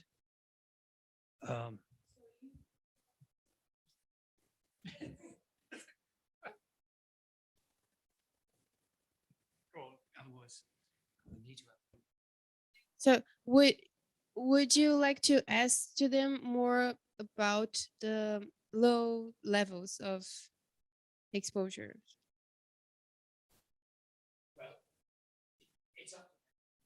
So they clearly publication.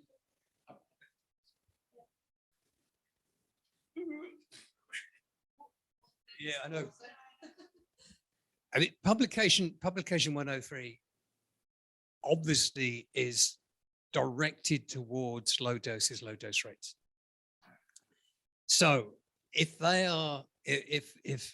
Group D is concentrating on those, on that, which I presume they are, in which case that's why I'm saying that there are potentially additional effects. I mean, it goes much broader than that. I mean, you know, as you well know, there's the whole business of cardiovascular disease and all the rest of it at low levels. But if we're talking about in utero exposure,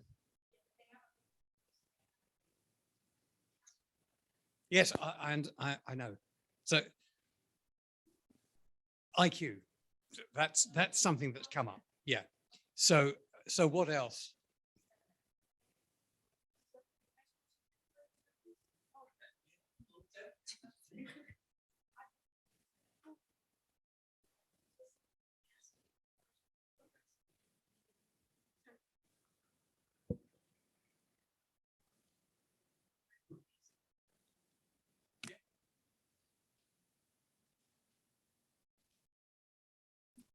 Okay, question 3. The question is, if we say that there is no threshold for IQ, isn't it? Yeah, isn't it? Yeah. Okay, but no, just to come back on what we discussed. If there is no threshold, isn't it then deterministic? Sorry. Well, actually, there is a whole group looking at whether these distinctions are necessary. So that's another topic altogether. Okay, yeah, I know. So question 3. Compared to the state of knowledge in 2007 with publication 103, what is the contribution of new epidemiological results and their potential impact on effect classification? That's what we're just talking about, and risk calculation. I don't think we need to send that because they're talking about it anyway. Which clinical and or lifestyle information may be important to control for confounding? That's a research question. We've been talking about it. Do we send that to them? Yeah, it is. So include question 4. Just say that we know it's important.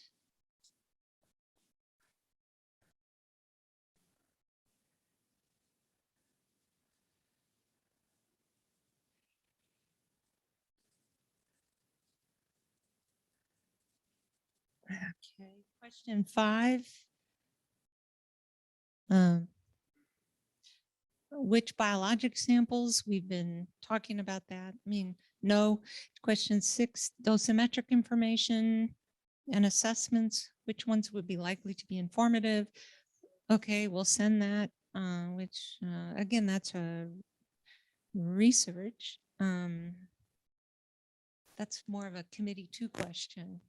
So that's the system. Do we want to send that?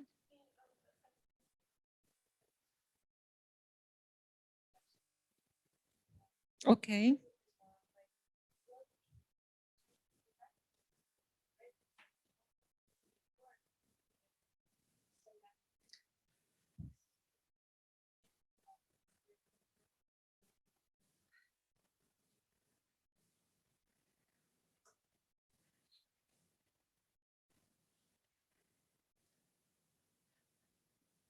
Does that make sense to people? Okay, so.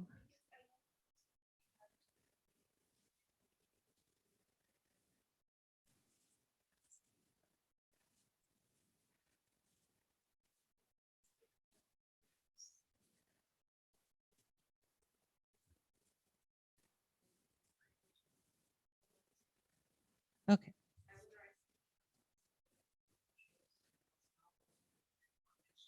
Yes, there is. Yeah. Okay, question 7, are there periods of sensitivity in the embryo and fetus? Which windows for threshold? I mean, I don't like the question, so I'm going to skip it because we know what they are. Is there new information or improved knowledge on tissue reactions since 2007? Richard? Okay, question 9. Which experimental, whoops, can we go to the next slide? Yeah. Which experimental designs and models are suitable for study? Again, we're talking about the protection system, not research. For human risk assessment, which species? Again, that's research. Question 11, it says which species are relevant models for humans. That's research. It's research.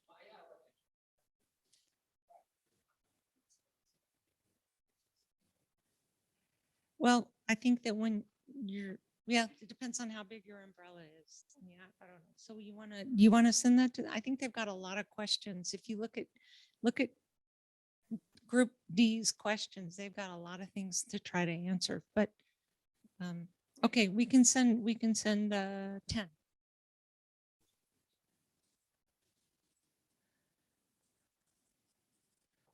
Okay.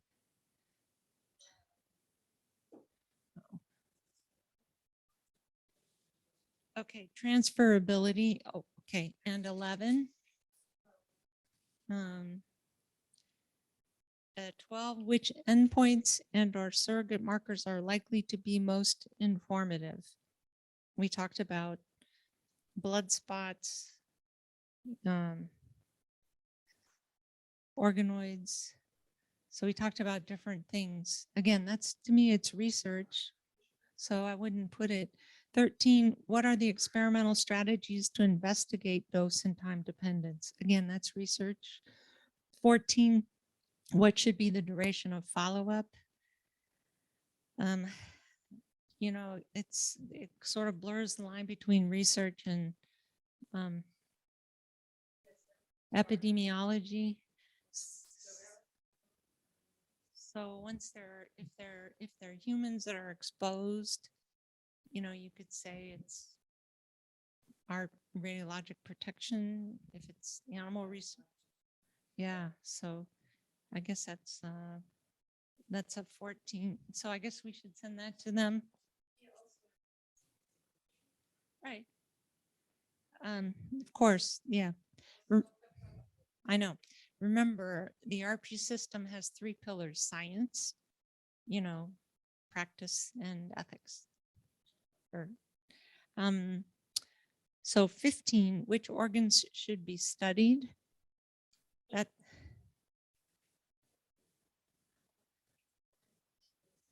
yeah, 16. That we said is the compared to the state of knowledge, what is the contribution of new results and their potential impact on risk calculation effects of prenatal exposure? So we send that one 16. Then the next page, can you push the next slide up? Thank you.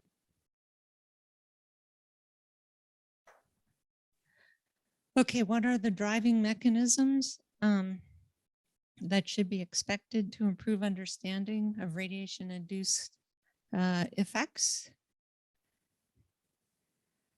Again, I mean, mechanistic approaches, I think, is research. Yeah, yeah, really. 18, compared to the state of knowledge, what is contribution of new results and their impact on effect classification and risk calculation? Should we send that to them? It's kind of it is similar.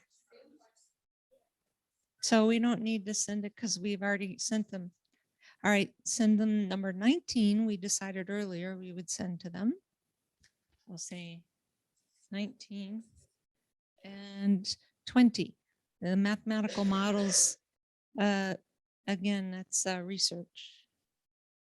So I think that's the questions, right?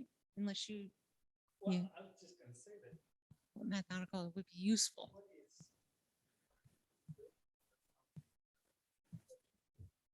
Is it? Okay, send them 20. Okay. Oh, really?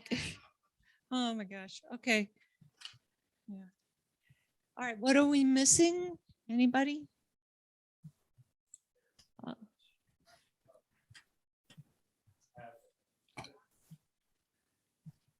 Yeah, that's my personal opinion. It's too many.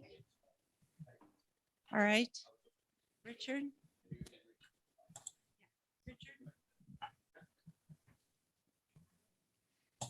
Okay, well, let's go backwards then. I mean, 20 we've agreed. Then we've got what's that, 19? 19, so is, yeah, okay. So when have we got that, 16? Oh, can you go back on the previous slide? That's great.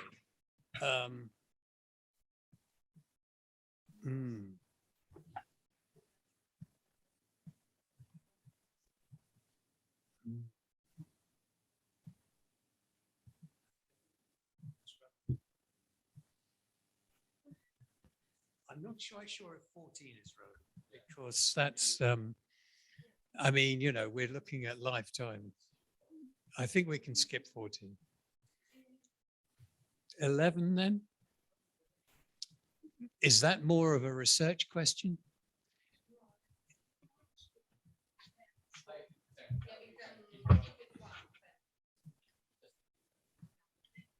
Oh, okay. Yeah, that's a good point. Good point. Yeah, so let's take out 11.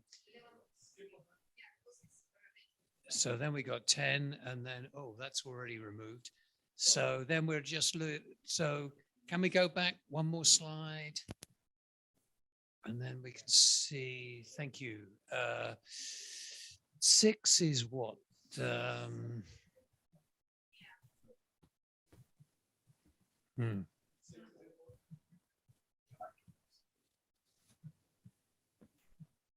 that is 4.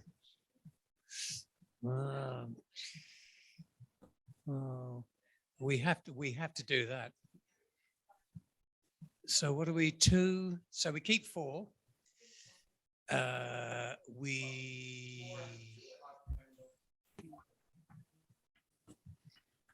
Well,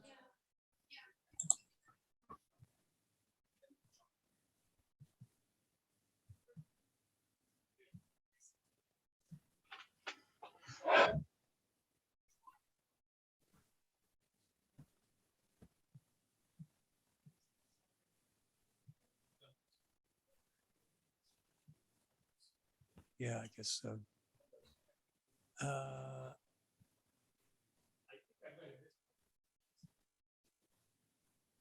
Ooh. We keep that. Yeah, we keep that. Yeah.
I'd pass that question to them and let them decide which is the most important.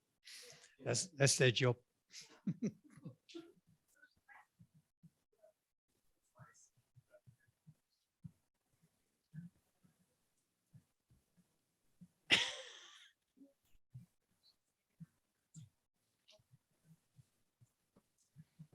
So if you go to group D questions, hello, IT guy. Can you go to the group D questions, please? Thank you.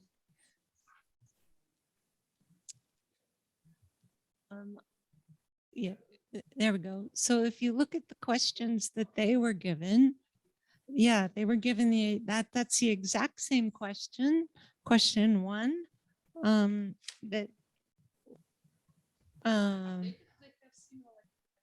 that was our question 16. So that's our question 16. So we got rid of it, right? Okay. Question 2 is what potential change could be proposed for the quantification of heritable effects?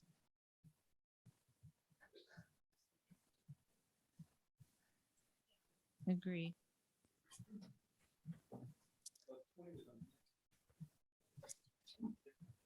Yes, this says quantification. Yeah. They're really struggling with that actually. Okay. Could you go to the next slide? Thanks.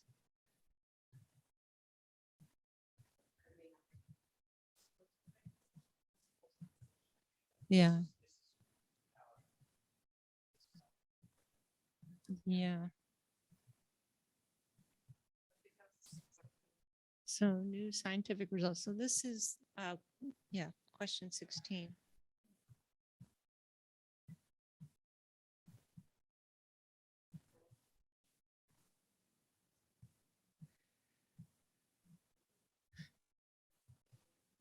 So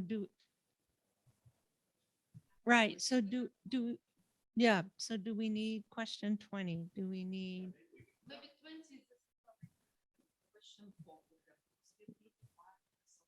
Right. So can we drop question 20? Is there anything else we can drop? Well, so it says the question of effects as tissue reactions and the determination of dose thresholds. I mean, that question is what we're asking about IQ. So we want to maybe specifically call out the IQ dose effect itself. So in question, their question 4, maybe we want to pose a specific health effect in the fetal exposure. Right?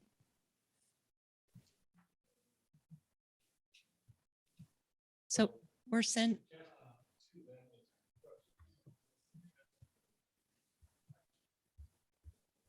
No, we want to pose. Yeah, yeah, yeah.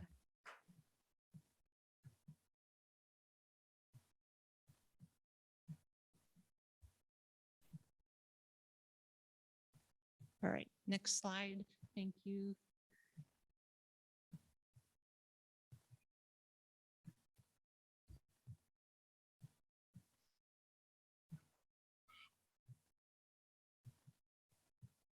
This is kind of outside of our remit in a way.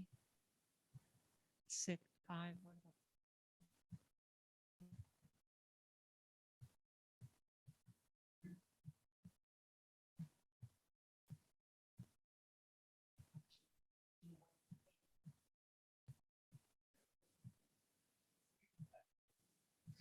I put. Oh, you did? No. No, I put 7 and 8 in for them to consider. But I don't think that'll decrease the ones that we're sending. So I think we've got then now just a few.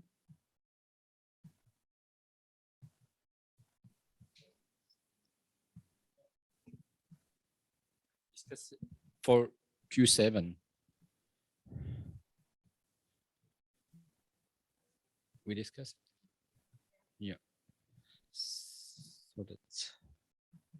But here in our question, we don't have something similar to that.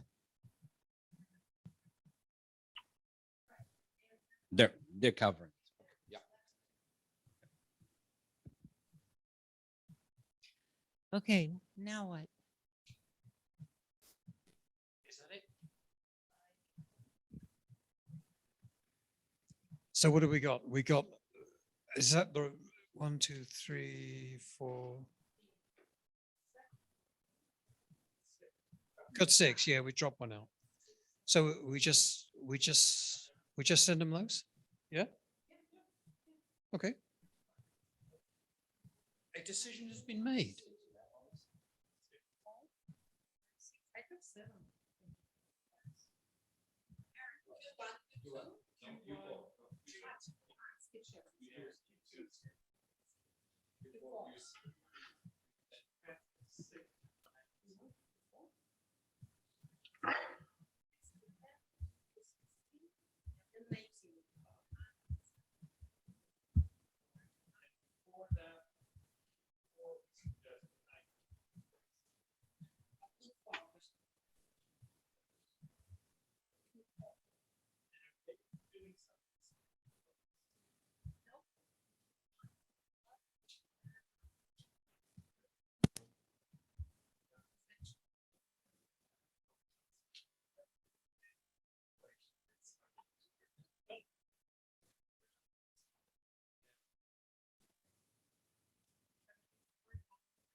These are the basic building blocks, and that's their focus is on calculations committee 1, and this is a task group of committee 1. But ultimately, when all of that is done, it's got to be communicated and implemented, operationalized, and that's what I think about. That's what Group D is. You know. Okay, so what about comments from people on the web?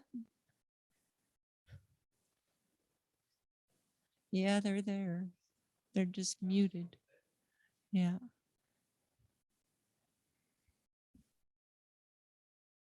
Iggy. Nope, just thumbs up. Okay.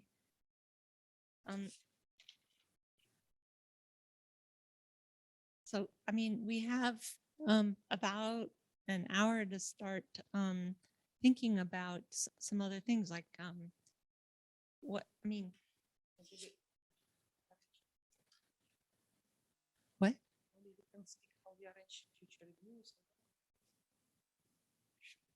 Sure. I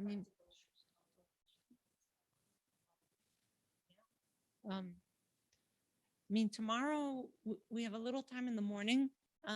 We have to make slides. So we need a write a slide summary. And we need one person that has access. Ideally, we need someone that has access to the projector and they can show the slides that we're going to have or make the slides as we're talking, right?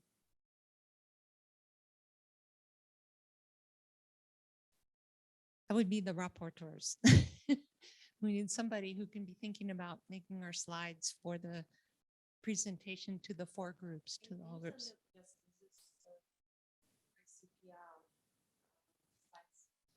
Template?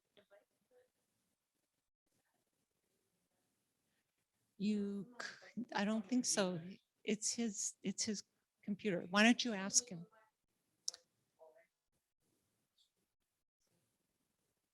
Yeah, but he can just, yeah. Yeah, or, yeah.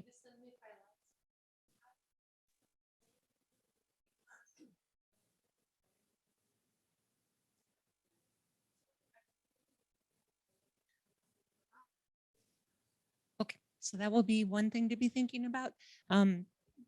So we should be working. So the highlights, the questions we'll email to Group D. And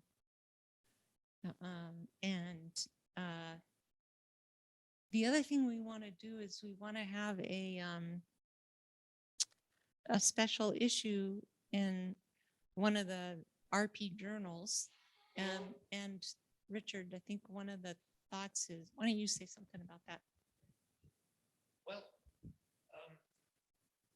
it's just a question of selecting the appropriate journal. I mean, the Journal of Radiological Protection is one of them. International Journal of Radiation Biology is another, and that's Gower Wolashak's journal. REB, Radiation and Environmental Biophysics, that's essentially Werner's journal. Well, that's to paraphrase, it obviously isn't, but so we have a number of options, and it's a question of which we choose. But I presume that we're going to have to make that decision with the others, because it's all going to be so yeah. So, but I mean, obviously we've got to write it, but I don't think we'll have much trouble finding a home for it, frankly. You know, one of those journals, I don't think there's much of a problem. It's a question of just choosing which one.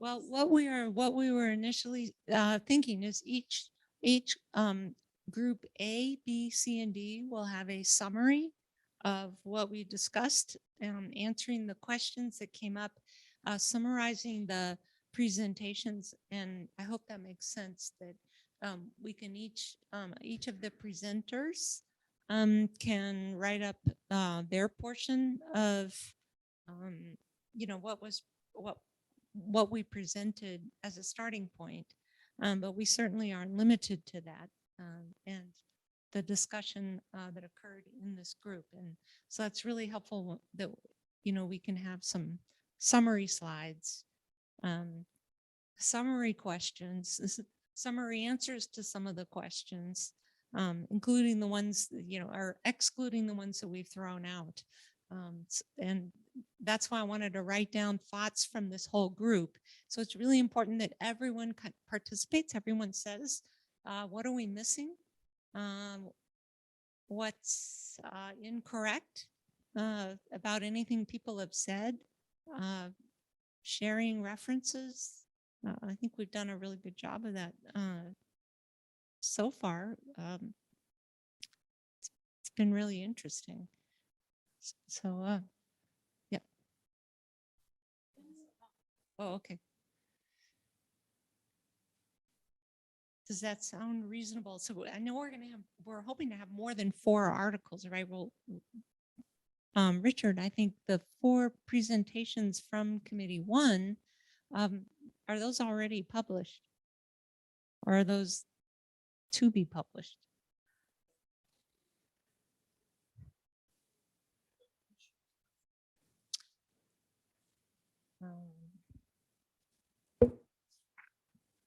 The ones for tomorrow morning in that 11:15 a.m. session.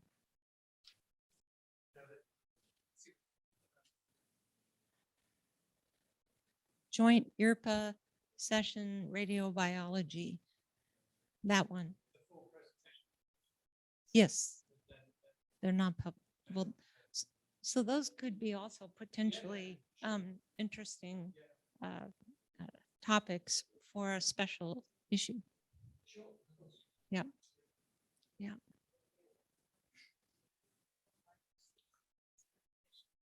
Right. Right. So we just need to be thinking about, right. Yeah. Yeah. Right. So.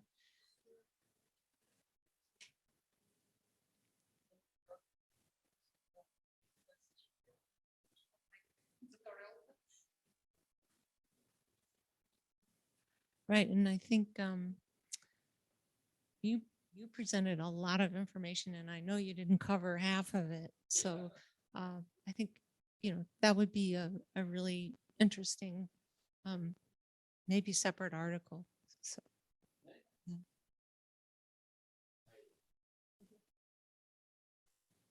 So.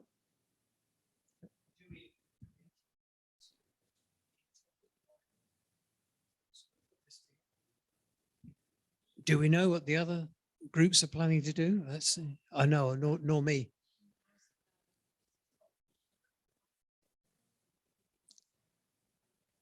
Yeah, I mean, it would be a time to I mean, are A and C together now, or no, nor me? Okay, we'll have a look, because it would be worthwhile actually combining thoughts at this stage.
So you need a couple of slides, is that right?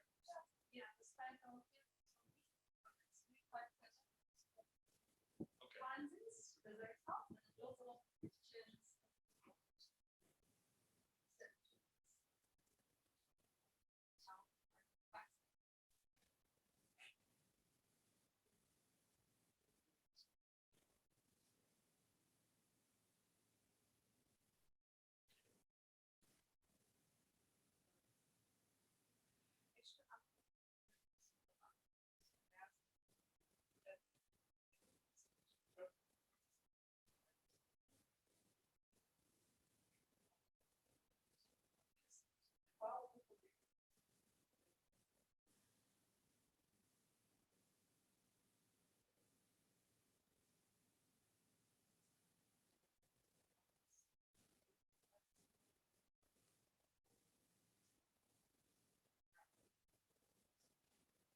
Email address.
Sorry for not coming earlier.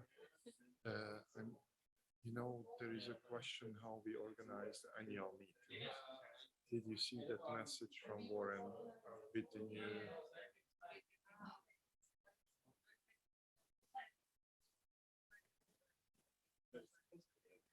All right. Yeah, I'm already. I didn't check. Okay.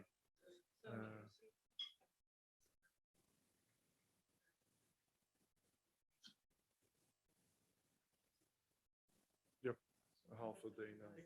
Yeah. But maybe it would be good to have a Breakout 3 and 4 meeting together.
Who's what?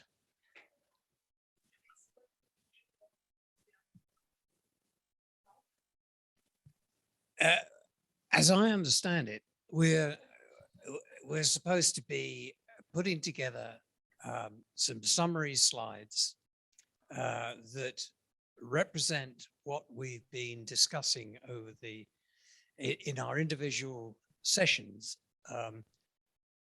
over the past couple of days. And the last thing we've been doing is putting our group B questions together, collating them as far as group D is concerned,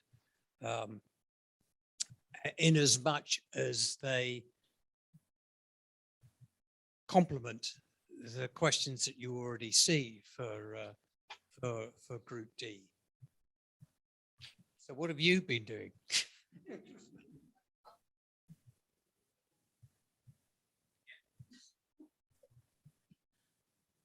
You have great progress, I think.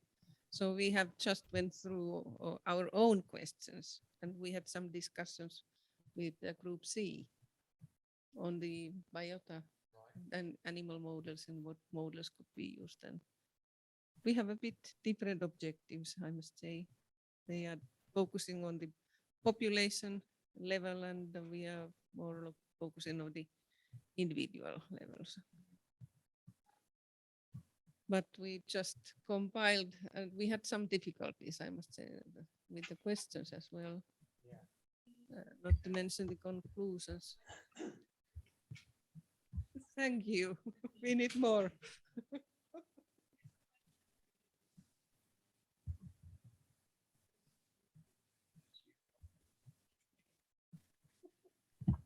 Yes.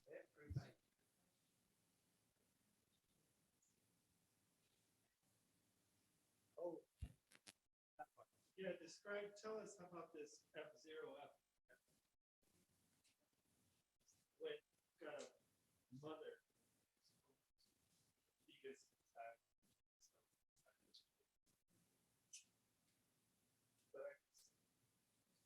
What we thought about.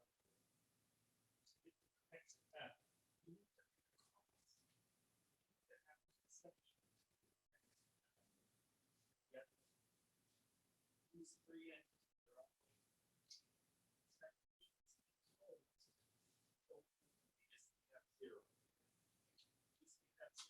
zero.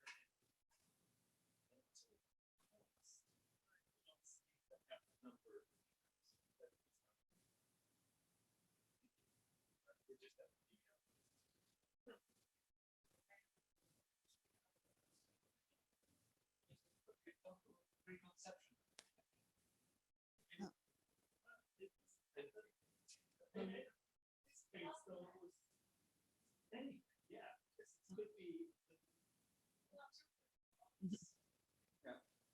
So what we in our group set was that yes, the F numbers don't arise until there's a cross, but the important issue is whether or not the individual was exposed directly. So yes, the F numbers you get later, but if the individual was already exposed, then, well, in our cases, that was the difference between transgenerational and intergenerational effects, or multi-generational. But so the F comes later, but the exposure was before. So the distinction is between whether the individual itself or any cells contained in the individual were exposed or not. So that was the important issue for us, I think, rather than the numbering.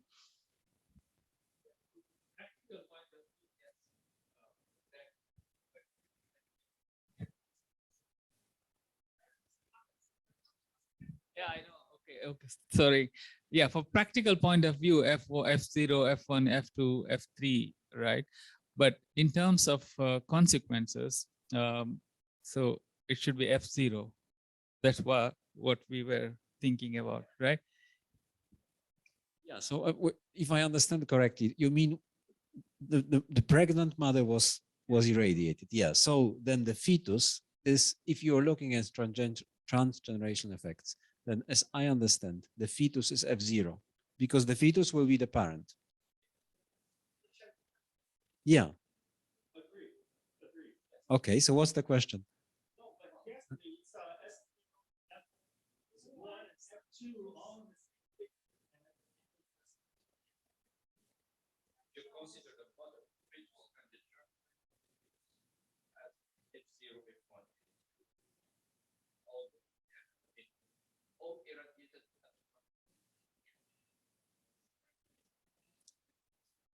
But wait, if you okay.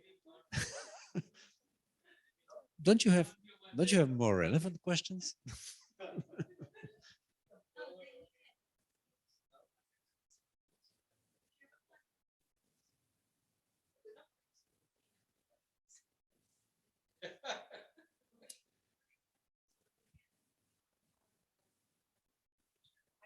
I mean, you talked about this. We have a glossary problem. Right. And sometimes I saw also P0, no? P0 else I saw. So for me it was P0, F0. P0 I saw yesterday, yes, like parents maybe. Yes.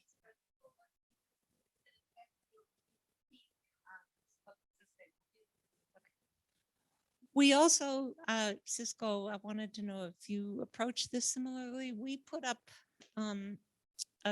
we did 2 pages on the whiteboard of comments and questions that arose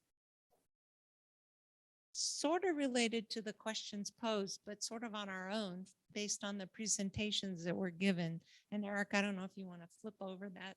I just don't want to have to get up, get back down, get back up. Yeah, I can't see that. It's too small for me. Yeah. So what we did is we just, yeah, we tried. So we asked each person. No, what we did is we asked each person around the room and on the web to say what were the 3 to 5 points that they believe came out of our discussions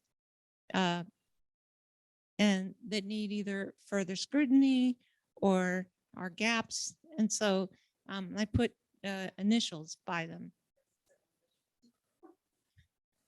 And there was pretty good agreement. I don't think we had any fist fights or anything like that.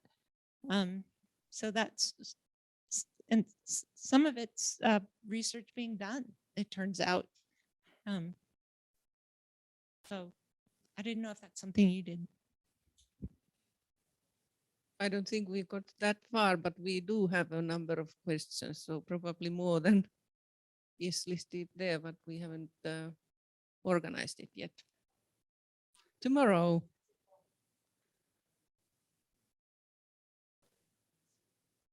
But I think that for the hereditary effects is more difficult. So yeah. Yeah. To have any direct proof, that's the problem in human populations. So it's easier in experimental animals. But one of the conclusions was for the experimental models and approaches to be applied is that we should go in the mouse experiments to the whole genome sequencing as well. Then we can compare humans and the mutation rates. But there is the problem that perhaps the deletions are not well followed up in that method, and that there should be some improvements. Quality control, that's very important type of mutation for when we consider radiation. So some concern was raised on that point. But overall, I think that we plan to have further reviews on these topics and look really in detail for the literature. So many of the questions were quite difficult to answer straight away without further exploring the literature and really thinking about it in detail.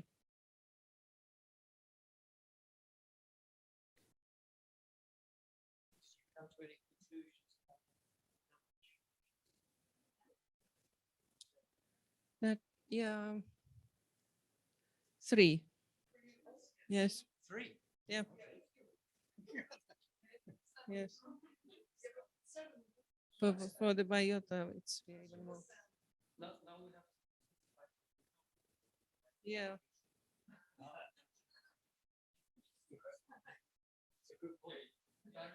Parent, children, grandchildren.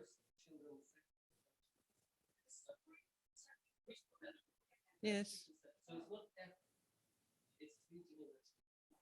Yeah.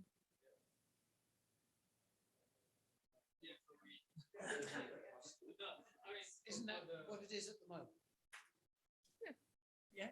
So you're sticking more or less, yeah, pretty close. right? I'm not willing to fix this until 3 or 4 years later, but anyway. In that case, I would not consider the pregnant. Yes,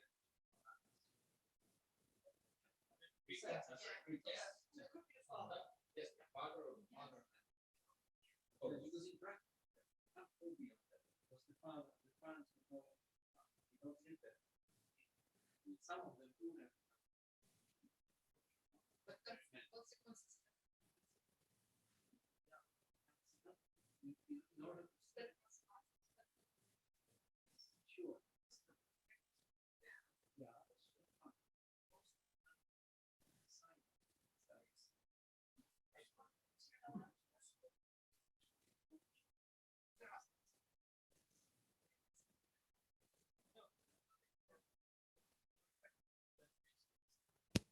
F0, F1, F2, clinically, how they are termed for IVF cases, because there is no, conception, right?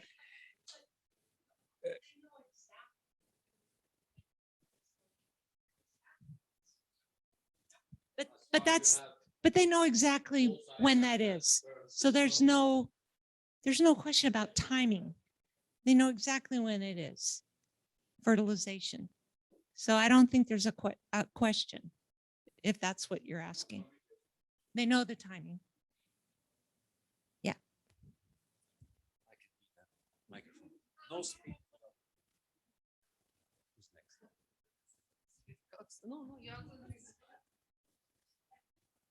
If you want to watch an interesting documentary, it's going on right now of a doctor in my hometown, my little town of Zionsville, who is the father of 1,000 in vitro, illegal in vitro fertilized 1,000 children that he impregnated.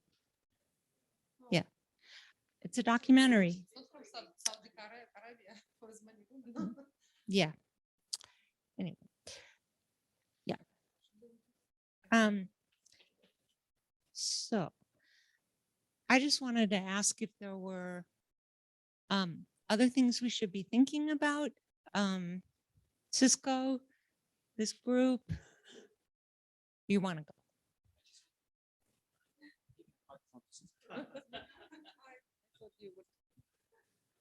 Other questions? Well, of course, we discussed no.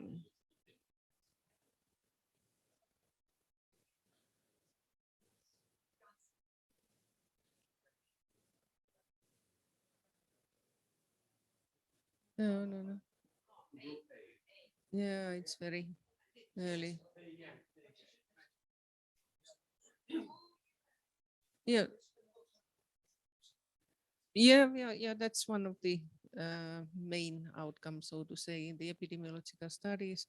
The trio studies, of course, were considered very, very important, and like I mentioned earlier, there should be animal experiments that are done similarly, go for the whole genome sequencing, and in the future, hopefully, it's possible to look at the epigenetic markers in the similar way, but at the moment it's not quite feasible.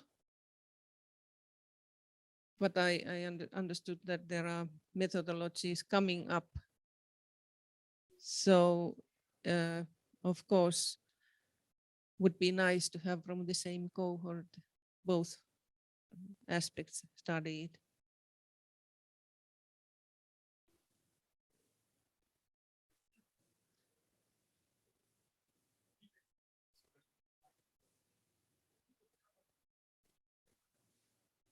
Oh yeah, but that's something for the future, because there are so many different types. So that's the big question. And then there is the reprogramming and all these steps. And the big question is then at how much of these markers but really pass these reprogramming steps and to the offspring, and so that you could actually measure them in the offspring. Chain of evidence actually is only. And yeah, and having the impact out of that.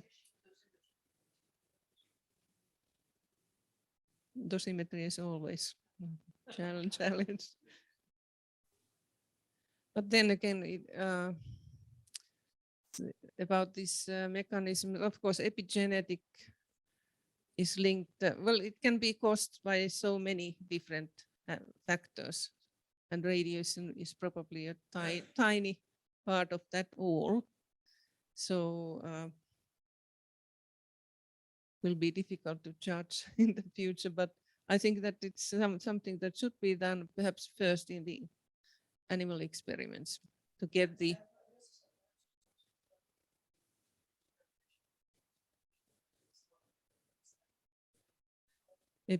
yeah.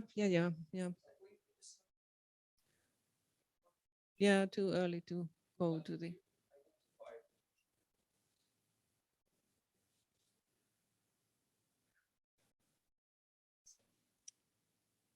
Yeah, well, did we list those? Actually, they were the presentations earlier on, so.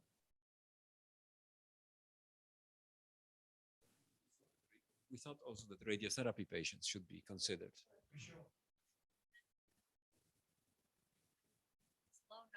You know, it's how do you create an international registry of pregnant radiotherapy patients? It's going to take a lot of buy-in from the astro and astro community, and so far they have been uninterested. Our task is not to solve problems. We are supposed to. This should be done, and then the others solve the problems. So don't look at the positive side. Yeah. Question for next generation. It wouldn't actually just be pregnant women, because for the preconceptional, we think the childhood cancer patients would probably be even more relevant, but that wouldn't necessarily be easier. So there's a huge buy-in, at least in North America, that almost every child who has diagnosis of cancer is enrolled in a cancer research protocol. Right. So they're in a registry. The really tragic thing is they don't get all with their imaging dosimetry in that. And they certainly don't get their radiation therapy. 50% of children with cancer get radiotherapy treatment, and they don't get that dosimetry into their electronic medical record. They're given a pass by the Joint Commission, which is really stupid. So that is a real gap that needs to be filled, that needs to be required. It's still a problem that we don't need to solve.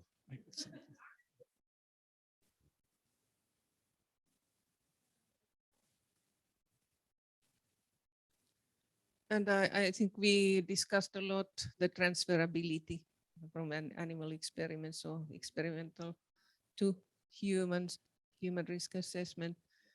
And clearly there are big problems now. And but for the old data, the mouse specific locus experiments, they are what they are. And those loci have a higher mutation rate. They are more sensitive compared to the other parts of the genome, which is quite clear. And this is why we thought that it would be better to go in the mouse experiments to this whole genome sequencing type of approaches to get the baseline similarly as done for humans, but improve the method so that the deletions are for sure analyzed as well.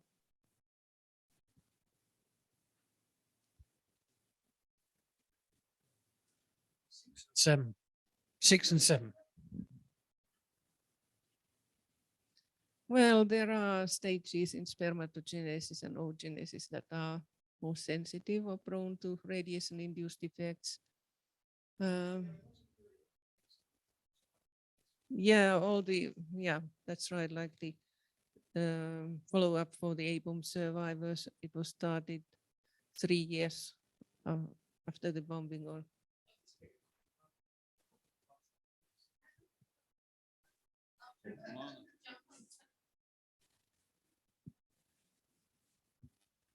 Yeah, it's true that the F1 study started in 48, so that's lost. But if you recall the slide that I did show, they did birth record matching, and that went right back to May 1946. So in fact, there are some data early in the follow-up that you could start to look at how close the exposure was in the parents to the birth and or to conception. And we looked at that when we did the last mortality study and couldn't find anything, but the data were small then. There's still not enough deaths there to really see, but that may be possible to do some more with that.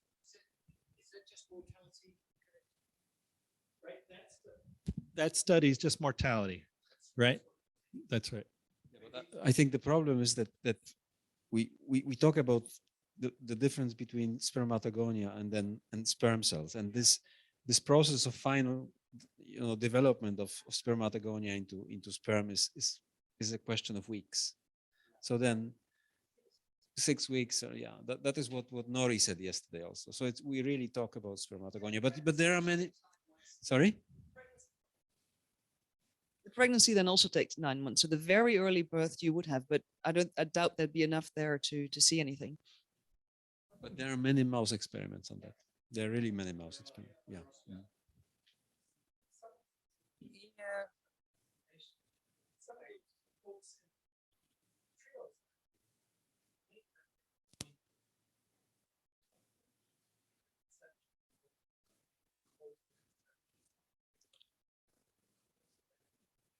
Right, yeah. And well, of course, overall, the trio studies have the advantage that the number of people is much less than you need for population type of approaches. So for the follow-up, but finding them all is of course still a challenge. But then about the stages of oogenesis, so the immature oocytes in humans are resistant. That was one of the conclusions. And that's different from the mice, where they are sensitive. And some animal models that would be closer to human is guinea pigs, for example, but they are obviously very difficult because there aren't such strains of guinea pigs available that could be used for laboratory experiments. Now, no, none of the group had any experience on guinea pigs. But when we talk about the spermatogenesis, all stages of spermatogenesis are exposed simultaneously. So then it may be difficult to find out the sensitivity of individual subcompartments, right? Because then you have the stem cells, which are, then they produce daughter cells, and then because the exposure is instantaneous, so all stages in spermatogenesis are getting exposed to radiation. This is a hierarchical effect. So you just wait, and then these they kind of march into the on the scene, so to say.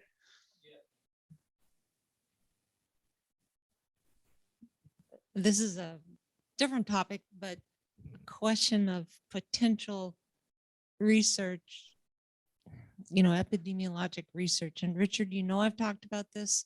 I'll talk about it again in our program committee. Premature infants, may have some physiology that is like a fetus and some physiology that is like a neonate. They're kind of in between. And there's been a lot of research from the neonatology specialty over decades to try to look at what works for them. How do they survive better, but without poor outcomes, particularly neurologic, but also chronic lung disease. And of course, there's a certain increasing survivorship at 23 weeks and with some normal brain function or relatively normal brain function, even in 23-week gestation instead of, 37 weeks, which is considered term.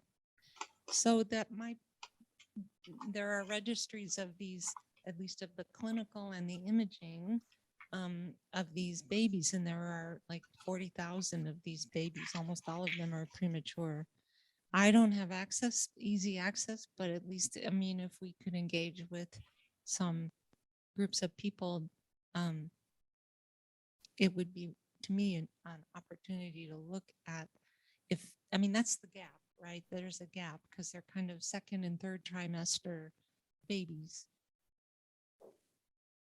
I've always wanted, it's just something I'm bringing up because I've always wanted to look at that group of people. Those babies, by the way, that are a pound. Okay, wait.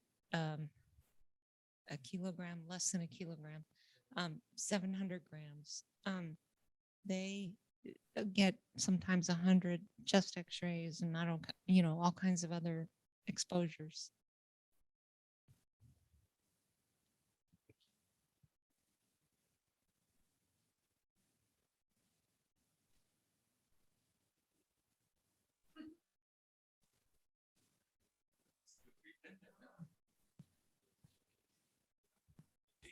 I think Preetha Rajamaran did look at that in that, to some extent, in that 2011 case control study published in the BMJ. It didn't actually didn't show very much, but in terms of the postnatal exposure, I don't think, I'd have to go back, but I don't think it was that big. But John Boyce has always gone on about, why hasn't anyone looked at the prenatals, because they get so much exposure. So it's a good point.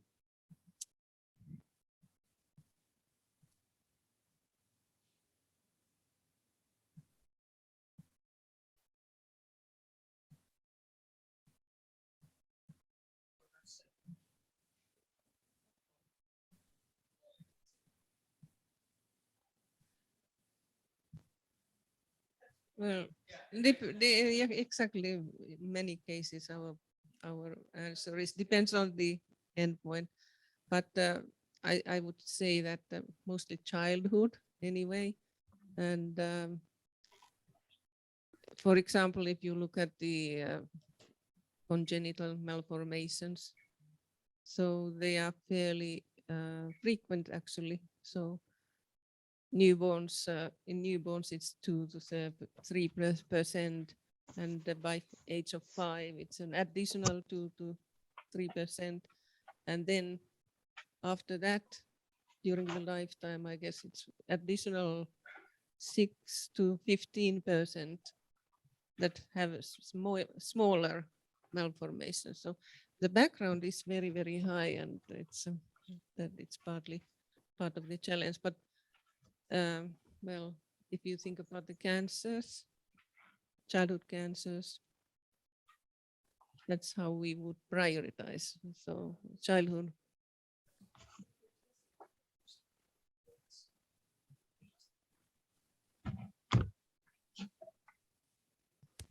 Yeah, so it would be, yeah. So all newborns have these blood tests done to test for, so all of the newborns have these blood tests done. So if that would be available, that would be a very interesting source, because you'd have a large volume of data to see the small increase on this large background signal. What would be more telling, because those are usually looking at enzymatic defects and hypothyroidism, because it's absolutely critical they get thyroid replacement very soon, or they will be have intellectual disability. But is to actually look at developed nations who, I mean, pretty much every baby gets an ultrasound to look for fetal anomalies. So that is the thing that drives. Haben Sie wirklich postnatal. heute am Nachmittag diese ganzen Diskussionen, die ja keine Diskussionen sind, sondern wo nur so hingeschwafelt wird, angeschaut? Sie waren immer drin. Ich bin meistens rausgegangen, nachdem ich eine Viertelstunde lang. Klaus, we can hear this.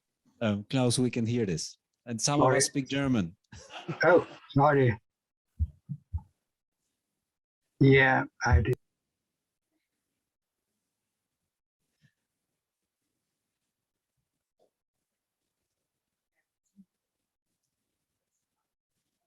I wanted to say was the ultrasound is a driver to pick up more of these anomalies. They were probably always there, but we pick them up earlier after birth.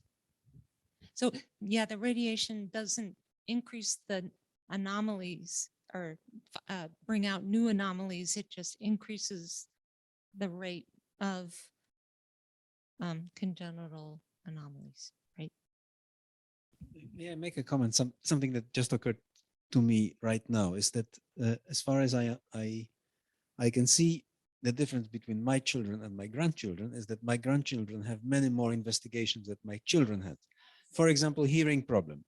So this, when we discuss about the differences in data acquisition between old days and new, I think that could go in. Yeah. Yeah. And it's also training related. Part of our society does not tolerate uncertainty. We do not sit with uncertainty. We have to know, and we have to know now. In addition to that, it's also we don't tolerate risks anymore. We're a zero risk oriented society and becoming like. That's related.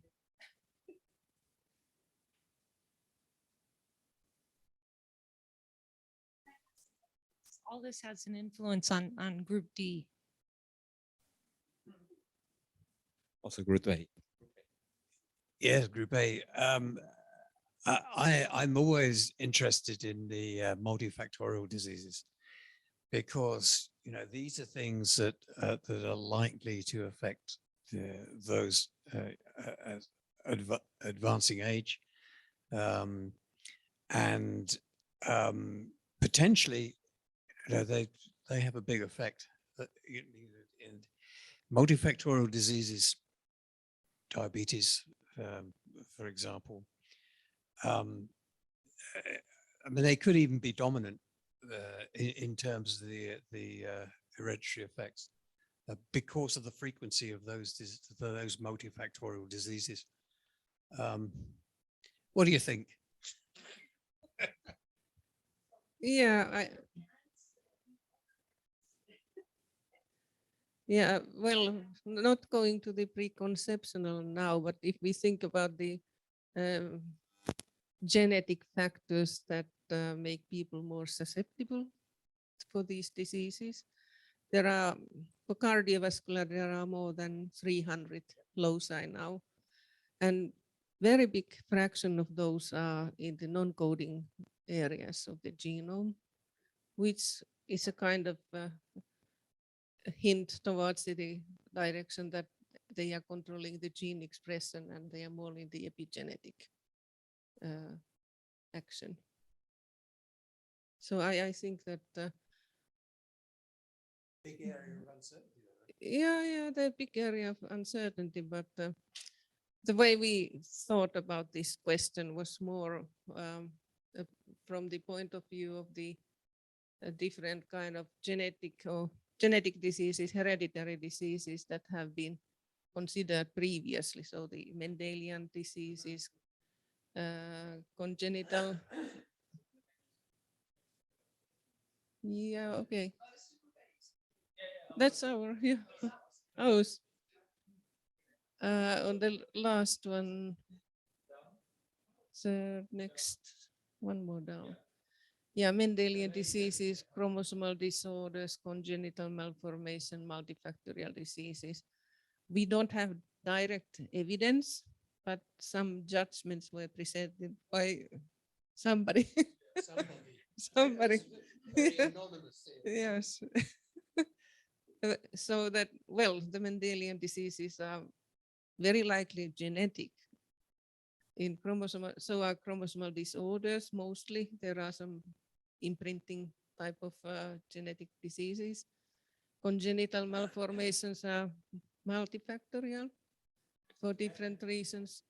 And multifactorial diseases especially might be driven more by the epigenetic.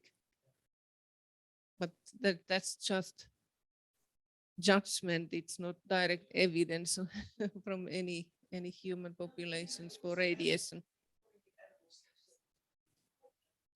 Yeah. I mean, we talked about them in our group. We know things like lack of folate. We know things like there's a pesticide that's been linked to gastroschisis. I mean, we know about urologic feminization in baby boys linked to estrogenic pesticides. So there are a lot of things.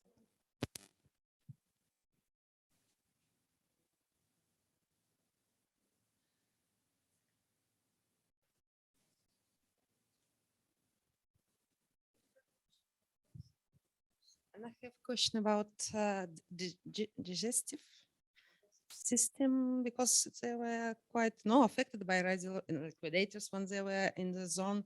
The first, what they have reaction, it was digestive, and actually maybe it's related to immune system, etc. But now we have a lot of study on it, and now I have checked. We had Russian also dissertation, and they put the one of the priority effects of spring here, preconceptual effects of one dissertation, dissertation of liquidators.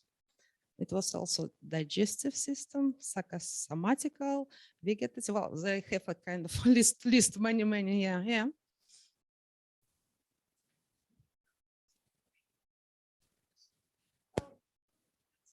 It's not acute digest. It's normal when people were. I know because personally know person who are liquidator. No, so when they were going to zone, first 3 days they had like kind of diarrheas and kind of it's adaptation of the system, but it's not acute. It's normal adaptation of 3-4 days and disappeared. But first they were all running just in into bushes because of this. And actually it's, digestive system now it's approved to be linked to immune system. So maybe here also we could find some change.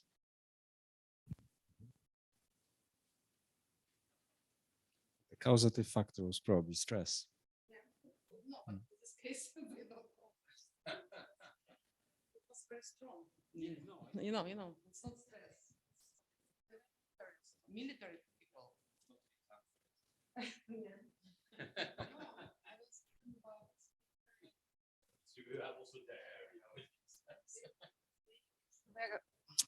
Taken, we had this carbon, special spills just to calm.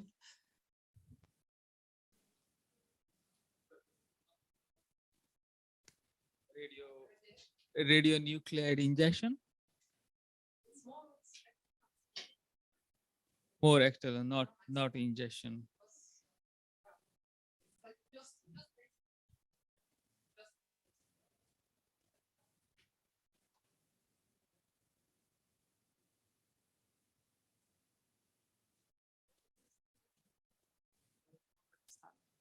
I think digestive system should be important in radiation also research, but maybe nobody studied it.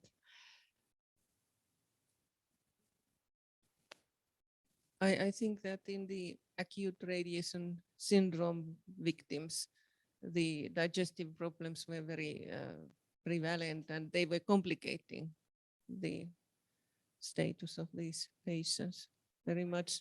But that's high dose. Sounds more like stress or something else. Norovirus.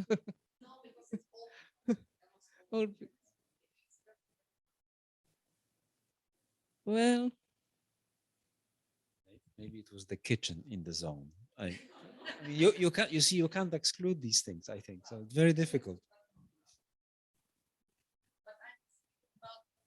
I'm speaking about the results of PhD dissertation on preconception of sprints also, of liquidators.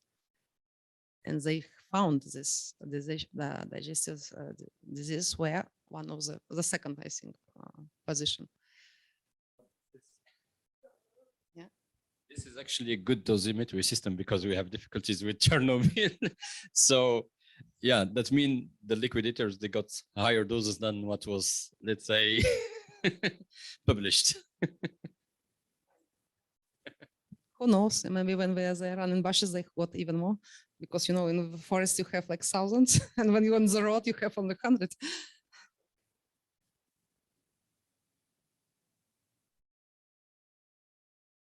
Six o'clock.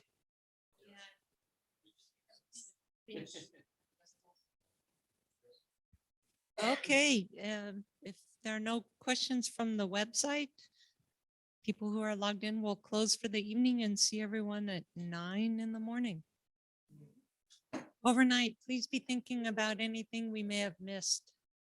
Thanks so much.